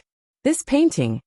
In the next moment, the woman had already forgotten that the person in the painting wasn't her. She was completely amazed by the painting. As the leading artist of the Jade's Courtyard, she was very proficient in reading, writing, poetry, and painting. She was especially proficient in painting. This painting was exquisite, but there was nothing outstanding about it. However, she had never seen such a new form. There was no need for exquisite brushwork to be able to depict the characters so vividly. Not only were they lifelike, but the feeling of them leaping out of the paper was enough to amaze anyone who saw them. At this moment, the servant girl also saw the woman in the painting and couldn't help but cry out in alarm. Then, she said with a bitter expression, "Miss, I seem to have taken the wrong painting. I'll immediately exchange it." At this moment, she was feeling a little regretful. If she had known this would happen, she would have listened to the scholar's words and opened it to take a look. She wouldn't have made such a mistake. Wait a moment. When the woman heard this, she shook her head and thought for a moment. Then she said, "Leave this painting here. When you go to get the painting, tell the painter that we've bought this painting, and ask him to paint another one." When the servant girl heard this, she nodded and walked out of the room. After leaving the room, she remembered that the scholar had already closed the stall early today. If she wanted to get the painting, she would probably have to wait until tomorrow. Xiao Chui, you really are an idiot." After cursing a few times in her heart, the servant girl pouted and went downstairs dejectedly. In the room, the woman's gaze was still on the painting. Her beautiful eyes flashed with surprise from time to time. She was filled with curiosity about this painting technique that she had never seen before. When the gentle woman beside her saw her like this, she also looked over curiously. When she saw who the woman in the painting was, she couldn't help but let out a soft cry of surprise. "This painting is so strange. It's clearly on the paper, but the woman in the painting looks like she's about to walk out." The woman nodded and said, "This must be a new technique. I don't know who thought of it, but this person's attainments in painting likely far surpass mine." At this point, a look of reverence appeared on her face. She thought that she had to get to know this painting master. At the same time, her gaze moved down. When she saw where the name should have been, her expression suddenly changed, and a hint of anger appeared on her face. She scolded, "Which family's naughty child is this? How dare he randomly scribble on this painting? Li, don't let me see you." After finally recognizing the name, the anger on the woman's pretty face became even more intense. In her heart, the naughty child, named Li, had probably been spanked until his butt bloomed. At this moment, the woman did not notice that after hearing the name Li, the gentle woman beside her was stunned for a moment. Then, she hurriedly looked at the lower left corner of the painting. When she saw the crooked handwriting that looked like the handwriting of a child who had just learned to write, a deep joy suddenly appeared on her beautiful face. After confirming the familiar handwriting, she suddenly grabbed the hand of the woman beside her and said anxiously, "Zuemo, who made this painting? Quick, take me to see him." "Sister watching, what's wrong?" The woman named Zuemo had never seen the gentle woman show such an expression. After being stunned for a moment, she asked with a face full of surprise. The burly man surnamed Fong, and the others each carried 2 stone of grain on their shoulders as they strode out of a grain shop in Qing Prefecture. The shop assistant at the door stared with wide eyes as he watched these burly men easily carry 2 bags of rice on their shoulders and stride like the wind. He could not help but swallow a mouthful of saliva. It was not that there were no people who bought so much grain at once. It was not that he was surprised by this. It was just that the strength of these burly men had truly frightened him. 10 stone of rice cost a full 5 taels of silver. In such a short time, half of Li Yi's wealth had already been spent. Although it was a little painful, Li Yi would not hesitate at all to spend the money that should be spent. The horses that had been led down the mountain in the morning still needed to be used for the next 2 days. The group could only walk back. Green Willow Mountain was not far from Anqing Prefecture. It was only about an hour's journey on foot. All the heavy objects were carried by the burly man surnamed Fong and the others. Li Yi felt relaxed. However, it had been a long time since he had walked such a long distance. When he walked back, his legs were still a little sore. The few of them carried 2 coarse cloth bags on their shoulders and swaggered through the stockade. Naturally, it was very easy to attract the attention of others. Of course, compared to these, the big man surnamed Fong was carrying a piece of pork on his shoulder that attracted more attention. Most of the people in the stockade could not even guarantee 2 meals a day. It was unknown how long it had been since many people had touched meat. Suddenly seeing this scene, the impact in their hearts was quite big. Watching them walk away, someone suddenly lowered his head and picked up something from the ground. The crowd took a closer look and found that it was actually a grain of rice. Seeming to have thought of something, everyone's expression changed involuntarily. Could it be that all the things in the bags just now were all rice? There was so much grain. Did they go down the mountain to rob it? Such an absurd thought appeared in everyone's mind. Chapter 36. For most of the families in the stockade village, there was never more than 1 bucket of rice in the rice jar at home. Their daily meals were mainly rice bran mixed with wild vegetables. The Liu family's life was slightly more prosperous, but it was at the level where they could only drink porridge. If the burly man surnamed Fong and the others were carrying rice on their shoulders, this idea was too extravagant, and they didn't even dare to think about it. It should be known that all the families in the entire Willow Leaf village combined might not even be able to gather 1 stone of rice. But those people had at least 10 stone, right? Under everyone's suspicious and shocked gazes, the burly man surnamed Fong and the others walked through the stockade village with their heads held high. When they looked at the direct descendants of the Liu family, who usually didn't get along with them, their faces were full of undisguised pride and arrogance. In this day and age, being able to fill one's stomach gave one the right to be arrogant. Those who ate porridge could look down on those who ate bran vegetables, and those who ate rice could naturally look down on those who ate porridge. Carrying rice and meat in the stockade village, one's back could be straighter than others. Xiao Huan was in the courtyard washing the clothes that Li Yi had changed out of yesterday. The courtyard door was suddenly pushed open, and the burly man surnamed Fong and the others walked in with a glowing face, carrying bags on their shoulders. Uncle Fong. Seeing Li Yi and Lu Rui behind the burly man surnamed Fong and the others, the young servant girl hurriedly stood up from the stool. Young master, where should we put the food? Walking into the courtyard, the burly man surnamed Fong shouted at the top of his voice. Li Yi pointed in the direction of the kitchen and said, "Move it all there. Leave half of the meat and 2 stone of the food. Everyone can take the rest and divide it." The burly man surnamed Fong was stunned at first, as if he couldn't believe his ears. Then he hurriedly said, "Young master, you can't we?" Li Yi waved his hand and didn't wait for the burly man surnamed Fong to continue. "I have the final say on how to divide these things. It's decided." Then, he stretched out his hand and waved it in front of the little maid, who didn't know what was happening. "Don't wash the clothes. Go and boil some hot water first. We need it for bathing later." After running around for a whole day, riding the horse all the way back, and walking all the way back, Li Yi did not have the stamina of the burly man surnamed Fong. He was unbearably tired, and there were probably a few blisters under his feet. Now he just wanted to take a comfortable hot bath, and then have a good sleep. No matter how big the matter was, he would deal with it tomorrow. The young servant girl's gaze rested on the half a fan of pork, carried by the burly man surnamed Fong for a long time. When she heard Li Yi call her, she hurriedly responded with an N, put down the clothes in her hands, and ran to boil water. "Son-in-law, wait, you really can't do this." The man surnamed Fong put down the things on his shoulder and was about to chase after Li Yi when a figure suddenly blocked his path.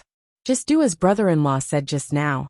Everyone take these things and distribute them. Don't forget to give Elder Qin and Aunt Sun a share. Lu Rui watched Li Yi's back disappear into the house, and a strange look flashed in her beautiful eyes. Then, she turned to speak to the burly man surnamed Fong and the others. Second Miss Wei. The burly man surnamed Fong and the others looked at her with complicated gazes, but they didn't say anything for a long time. In today's times, a few buckets of food could feed a family. The food that was distributed was enough for them to not have to worry about food for a few months. Alright, I know that everyone's days are not easy. We're all family, so there's no need to be so polite. A rare smile appeared on Lu Rui's usually cold face. After a long time, the burly man surnamed Fong turned around and saw that the few people behind him were still looking in the direction that Lu Rui disappeared with grateful eyes. He smiled honestly and punched the shoulder of the person beside him. He pointed to the kitchen and said, "What are you waiting for? Move the things in first." Wearing only a loincloth and lying in the wooden bathtub that was half the height of a person, Li Yi immediately felt refreshed. The fatigue accumulated during the day was swept away. The only flaw was that the space in the bathtub was a little small. If there was a chance in the future, he would definitely make a bathtub or dig a big bathtub at home and use it as a hot spring and a swimming pool. Xiaohuan walked in from outside and added some warm water into the bathtub. When she looked at the bathtub, her pretty face couldn't help but blush slightly. She thought about the situation when she first met the son-in-law, and her little face became even more like a ripe apple. "Son-in-law, Xiaohuan will help you wipe your back." The little servant girl picked up the towel and said softly. The little servant girl was very skilled at scrubbing his back. Her strength was neither light nor heavy. Li Yi leaned on the edge of the bathtub and enjoyed the little servant girl's back scrubbing service. He suddenly felt that the life of the ancient people was too extravagant and too depraved. It was already like this to have a little servant girl. He didn't know how luxurious those rich people's homes were. As a good youth of the 21st century, how could he allow himself to degenerate and be poisoned by the luxurious atmosphere of the feudal society? A man shouldn't be greedy for pleasure. Thinking like this, he opened his mouth and said to Xiaohuan, "A little to the left, a little to the left." Yes, there. After a long day of hard work, the happiest thing was to have a comfortable hot bath under the service of a beautiful servant girl, and then have a good night's sleep. It was a dreamless night of sleep until the next morning. Of course, if a beautiful servant girl could serve him in bed, it would be even better. He didn't think about having a servant girl serve him in bed. A 15 or 16-year-old girl was still underage in the future. Li wasn't that beastly. Towards this adorably silly servant girl, Li Yi had never thought in that direction. Moreover, if he really did this, he was worried that when he woke up tomorrow morning, his wife or sister-in-law would cut off his tool of crime. A moment later, the little servant girl left the room. When she passed by the kitchen, she went in to take a look. Seeing half a piece of pork on the table and 2 stones of white rice on the side, her small mouth slightly opened. It was hard to say whether the expression on her face was surprise or joy. In the past, when she went out to buy things, she would at most buy a small bag of brown rice or flour.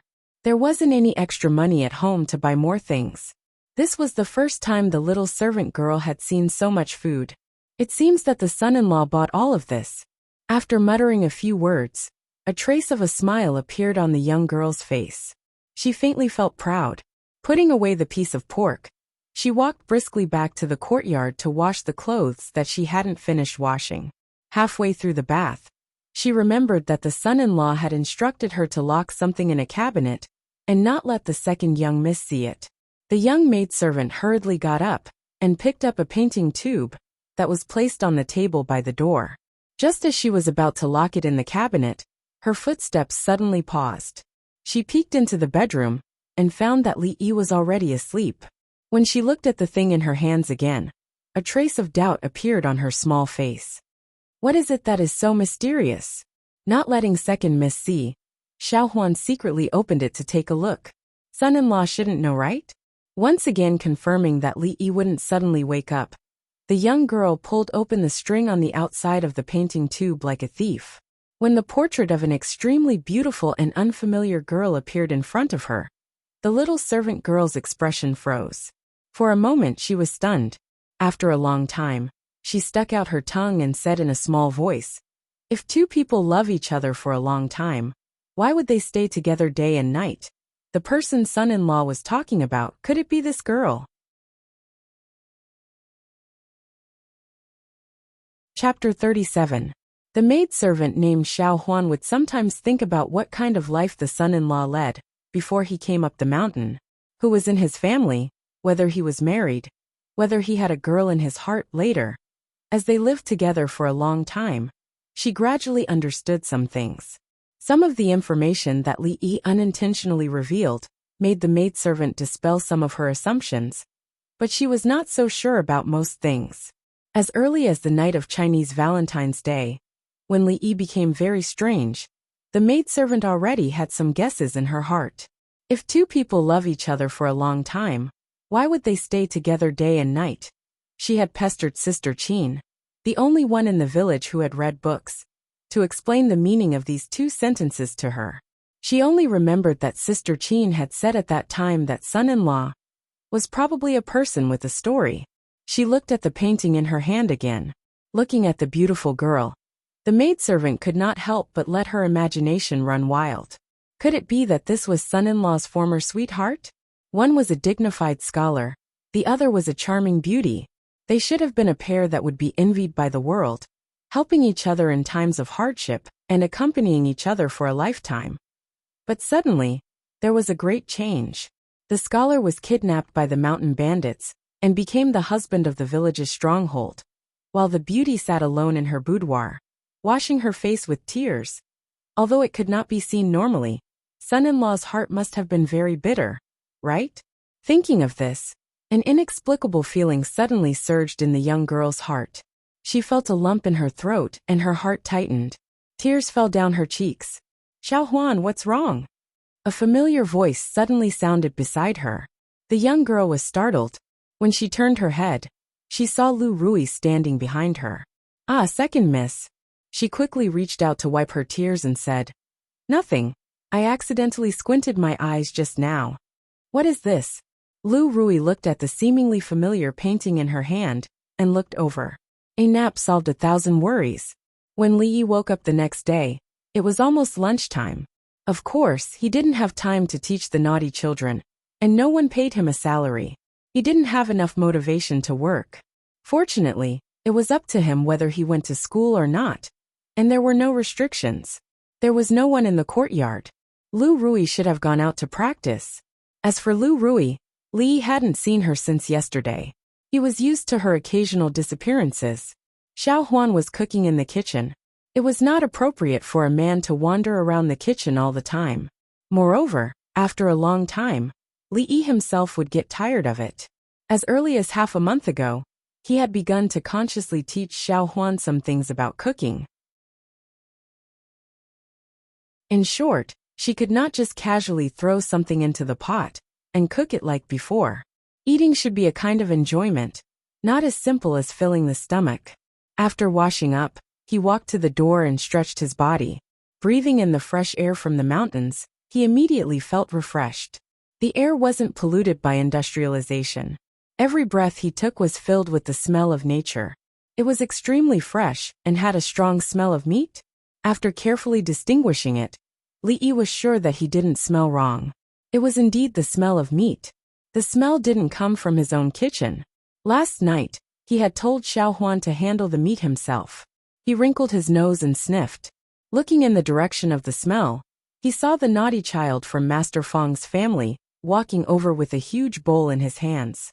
The naughty child walked up to Li Yi, holding the bowl, and said timidly, "Young master, my father asked me to bring this over." Seeing the big bowl of cooked meat in the naughty child's hands, Li Yi smiled and patted his head. He took the bowl from his hands. Although he didn't lack it, it was a kind gesture, so he couldn't refuse it. After completing the task his father gave him, the naughty child didn't even say goodbye, "Young master," and ran home. Today, not only was there delicious rice, but there was also meat to eat. The naughty child's smile had already reached the corner of his mouth, and his heart had already flown home.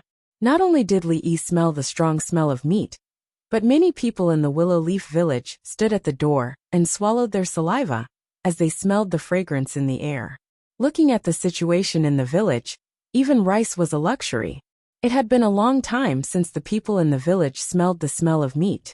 When they saw the naughty children strolling around the village with bowls of white rice and a layer of meat on top of the rice, everyone couldn't stay calm. Not to mention pork. Even the richest family in the village couldn't be so extravagant with white rice. A group of landless tenant farmers actually ate better food than the people of the Liu family who had land. Many people couldn't help but stare at them. Thinking of what happened yesterday, some people finally realized that the things that Master Fong and his people brought back to the village were really food. A whole 10 stones of rice. For them, this was no less than an astronomical figure. Some people couldn't help but run to inquire about the news. When they came back, they were in a trance. They were worried that they didn't have a place to show off. When they were asked, Master Fong and his people naturally didn't hide anything and told them the whole story. When the news reached the ears of the people, it became a story of a powerful new son-in-law who easily exchanged a painting for 10 taels of silver. The meat and food were all bought by him. After hearing this piece of news, the crowd was left with nothing but deep shock. Among them, no one had seen what 10 taels of silver looked like. Previously, Fong's family was so poor that they didn't even have food to eat, but now they could eat rice and meat, which shocked them even more. At this time, the ones who regretted the most were the women who paid Li Yi to paint on the Chinese Valentine's Day. When they thought that the sky lamp they released was worth 10 taels of silver, their hearts were bleeding. Using 10 taels of silver to release the sky lamp was probably the most extravagant thing they had ever done in their lives. As for those who were originally from families similar to Master Fong and his people, they could only watch the people eat meat. They were filled with regret. They secretly regretted why they didn't stand on the side of Lu Rui and Lu Rui when everyone joined forces to attack the direct line of descent. Of course, there were also people who secretly thought that they should go down the mountain and kidnap a scholar. They wouldn't let him do anything and just lock him in his room to paint every day. But it was just a thought. If any scholar had this kind of ability to earn money, how could there be a poor scholar? No matter how jealous the direct line of descent and the others were, they had to admit, Lu Rui and Lu Rui had really picked up a treasure this time.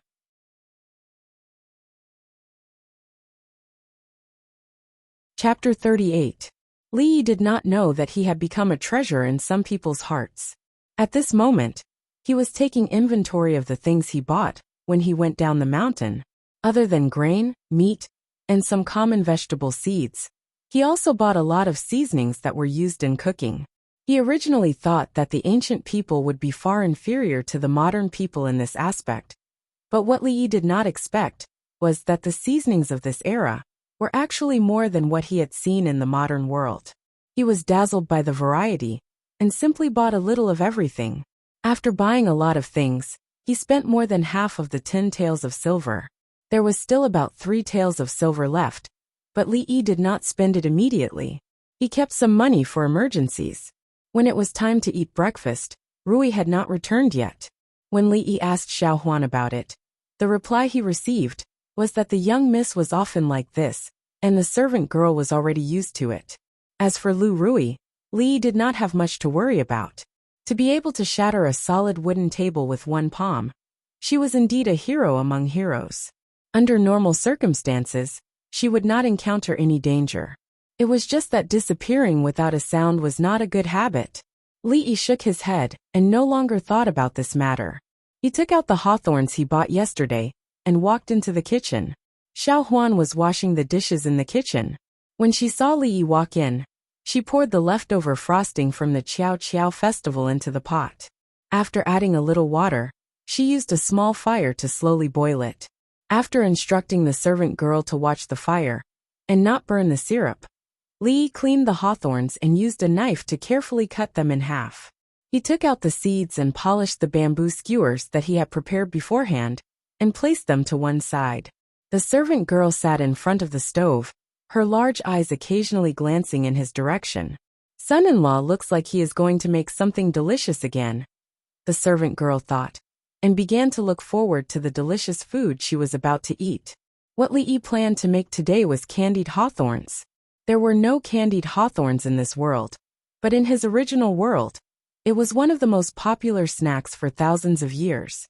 Although there were great changes in the types of candied hawthorns in modern times, whether it was the careful selection of the raw materials, the exquisite packaging, or the substitution of other fruits, the taste of candied hawthorns was constantly changing. However, there was a kind of sourness with a hint of sweetness and a lingering fragrance in the mouth that could never be replaced. When Li Yi was young in his hometown in the countryside, what he most looked forward to seeing was the peddler, who carried a swollen wooden stick filled with candied hawthorns. He would spend a few cents to buy a stick of candied hawthorns and would lick it for half a day. Later, when he grew up, he did not eat it again. Now that he came to this world, he missed that familiar taste. When these memories that belonged to him appeared in this world, his heart would also receive some comfort. Not long after, when the sugar in the pot was almost cooked, Li Yi skewered the hawthorns on the bamboo skewers and rolled them in the pot. The surface of the fruit was covered with a layer of crystal-clear sugar coating. After taking it out of the pot, the sugar quickly condensed, and the world's first stick of candied hawthorns was out of the pot. In less than a quarter of an hour, Li Yi and Xiao Huan were squatting at the door, each holding 2 skewers of candied haws in their hands. They took a bite, and after a crisp sound, there was a sweet and sour taste in their mouths. This was the first time the servant girl ate candied hawthorns. She did not eat them in one bite like Li Yi, but first stuck out her little tongue to lick the sugar coating. Even her heart was filled with sweetness, and her eyes curved into beautiful crescent moons. This scene was obviously very tempting. After a glance, Li Yi did not dare to look anymore. A young girl's unintentional action could almost make people lose control. What would happen when she grew up? Facing the 3 beauties at home all day, she could still maintain her chastity. Li Yi felt that even if Lu Xiaohui was reborn, he would not be able to do this. What is this? After finishing the 2 sticks of candied hawthorns in a few bites, a voice suddenly came from behind. Turning his head, he saw Lu Rui walking over with a stick of candied hawthorns in her hand. There was only half of the hawthorns left on the top. It was obvious that she had taken a bite. Oh, that is used to poison rats. There is arsenic in the icing. You must not eat it. Flicking away the remaining sugar residue at the corner of Lu Rui's mouth, Li Yi said with a straight face. As soon as he finished speaking, Lu Rui's expression changed and her pretty face immediately turned pale. Young master, one of the candied hawthorns is missing. At this moment, the young servant girl walked over with 2 sticks of candied hawthorns in her hand and said with some confusion. Lu Rui turned her head and saw the thing in Xiao Huan's hand. There was still a bit of sugar coating at the corner of her mouth.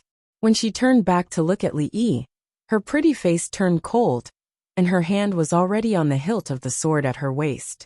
Li Yi raised his eyebrows.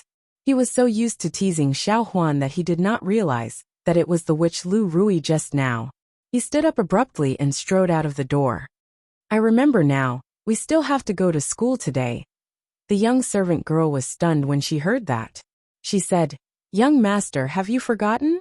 The school is closed today, you don't have to go. Ahem ahem. Little Huan, you remembered wrongly. Li Yi coughed dryly as he quickened his pace. His casual joke had clearly frightened Lu Rui. If she were to fly into a rage out of humiliation, he would not be able to withstand it with his puny body. Bang! Li Yi, who was rushing away from the scene, was caught off guard and bumped into someone. It was soft, and he smelled a familiar fragrance. Lu Rui raised her head and looked at him. She frowned and said, Husband, why are you in such a hurry?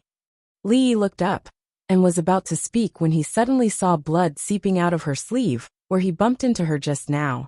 He could not help but be stunned. It was just a bump. Was it so serious? Then he realized something and hurriedly grabbed her hand and asked, Are you hurt? Miss, what happened to you? The young servant girl ran out of the courtyard and asked in panic. Lu Rui's figure followed closely behind. Seeing that she was standing there, and was not seriously injured, she felt slightly relieved and asked, "Are you okay?" Lu Rui withdrew her hand without a trace and smiled faintly. She said, "It's just a small injury. It's not a big deal." She reached out and handed a small bag of things to Xiao Huan. She said, "There's some food here. Put it in the kitchen. You've lost so much blood. What's not a big deal?" Li Yi frowned and threw the small bag of food to the side. He grabbed Lu Rui's hand again and strode into the house. "Xiao Huan, go boil some water and bring the small box in my room over." Soon a voice came from the house. The young servant girl nodded and ran to the kitchen to boil water. Being dragged into the house by Li Yi, Lu Rui opened her mouth, but did not say anything in the end. Inside the house, Li Yi held Lu Rui's arm and untied the bandage she had casually wrapped around her wound. When he saw the wound that was more than 2 inches long and was still bleeding, he could not help but gasp. "How did you get hurt?" A cold light flashed in Lu Rui's beautiful eyes when she saw the wound.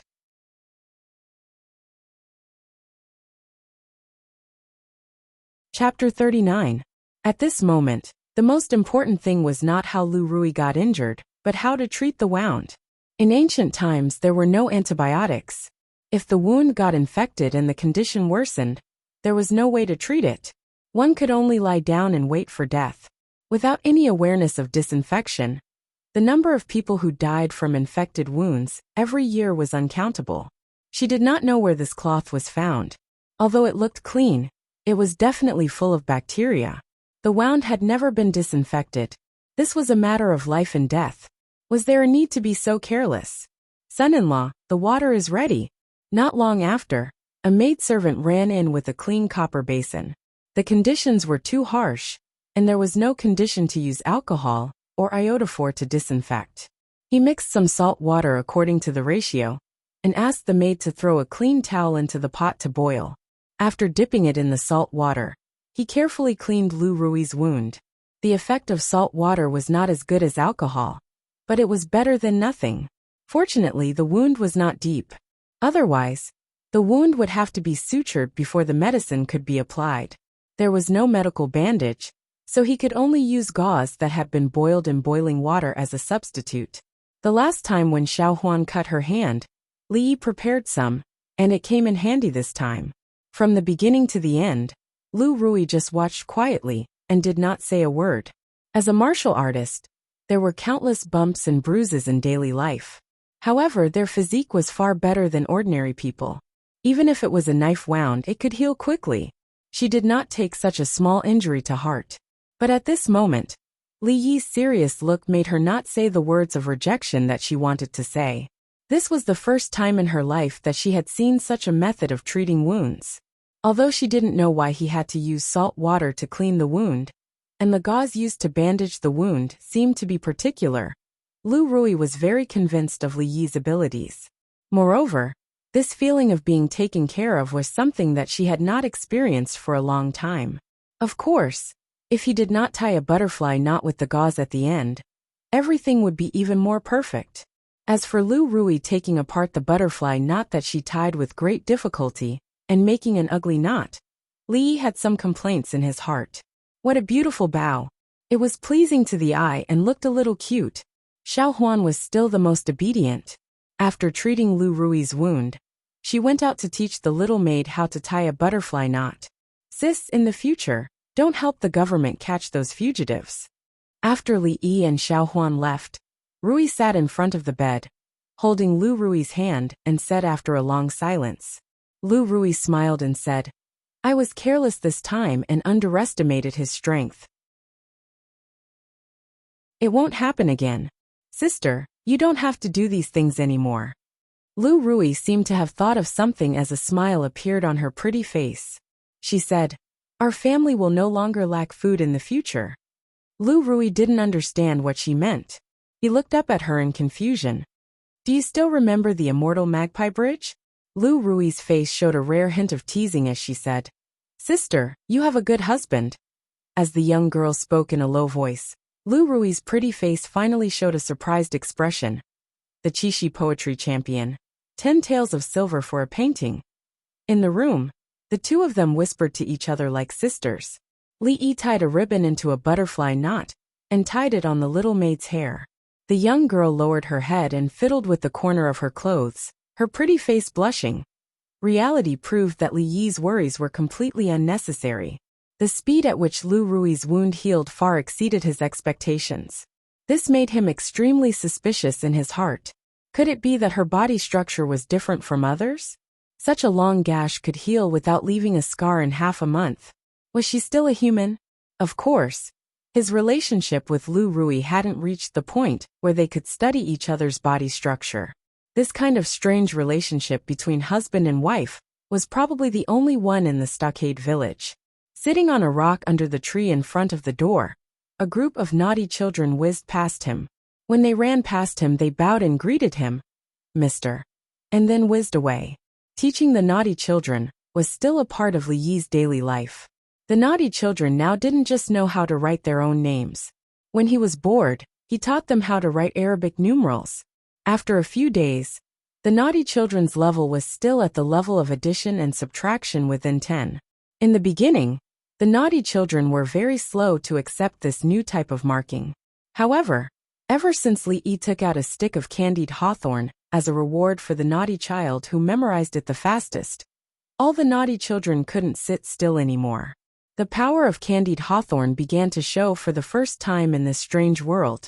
In just one morning, all the naughty children in the school had memorized how to write the Arabic numerals 1 to 10. It was completely different from the later generations, where they had to make up a mnemonic song like, 1 is thin and long like a pencil, 2 is like a duckling floating on water. For the naughty children, delicious food was the #1 productive force. Therefore, in the afternoon, all the naughty children in the school ate candied hawthorn. Of course, Li Yi's position in the hearts of the naughty children had risen to a new height. The naughty children didn't care about the grudges between their elders. They would remember whoever told them stories and gave them candies. Even the naughtiest naughty child in the stockade village would behave in front of Li Yi. This was something that all the naughty children's parents were envious of. Moreover, in the recent days, the image of Li Yi in the hearts of the direct descendants of the Lu clan had undergone an earth-shattering change. They could look down on the scholar who didn't even have the strength to truss a chicken. But if this scholar could casually draw a painting in exchange for 10 stone meters of rice, then everything would be different. Looking at the fact that someone who used to live at the same standard of living as them, or even worse than them, could eat rice for every meal, this kind of psychological gap was not something that could be erased in a short period of time. Moreover, it could be foreseen that this was only the beginning. It wouldn't be long before there would be an even greater gap in the stockade village. Those who wanted to seize the land and other resources that belonged to Lu Rui and her sister did so to improve their own lives. However, who would have thought that because of this reason, they would become enemies with the direct descendants of the Lu clan, which would instead cause them a greater loss.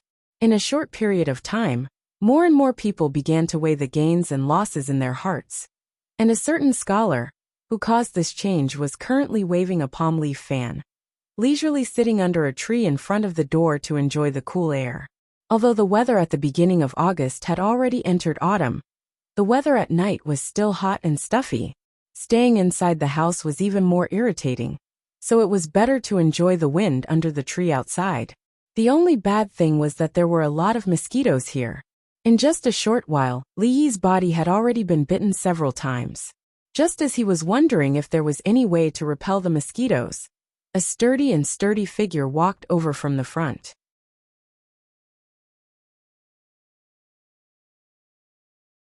Chapter 40. It had been a long time since Li Yi came to Willow Leaf Village. At first, there was a little unpleasantness between him and the man surnamed Fong. Li Yi suffered a lot when he was caught and thrown on the back of a horse. However, as the two gradually became familiar with each other, the little unpleasantness also disappeared. Old Fong's temperament was very simple and honest. Although he was a little stupid, he was loyal to Lu Rui and her sister. Li liked such a simple and honest person. There were a dozen simple people like the man surnamed Fong in the village. If it were not for these people who had been helping them all these years, Lu Rui and her sister would have been eaten up by those covetous uncles. Whoever was good to his wife and sister-in-law, he would be good to them. This had always been Li Yi's way of doing things. That was why he could distribute the food to them without so much as a frown. During this period of time, he had truly treated them as his own people. The man surnamed Fong came over and sat on the stone next to Li Yi. He seemed to be in a bad mood. Fong, what's wrong? You look sad. Did Dahe steal Zhuzi's steamed buns again?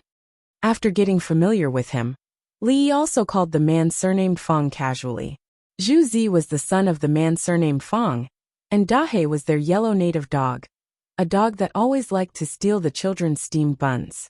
Li Yi had seen countless times that Dahe had a steamed bun in its mouth, and the man surnamed Fong chased it all over the village with a broom in his hand. He swore that he would kill it and eat it with wine when he got back. As a result, the chase between a man and a dog would happen again every few days. It was reasonable to say that the man surnamed Fong should not be worried recently. Because of the food distributed last time, Fong's family temporarily moved from the bottom of the village to a well-off level and walked ahead of most people. At least for a short time, they did not have to worry about food and clothing. This was also what Li Yi found strange.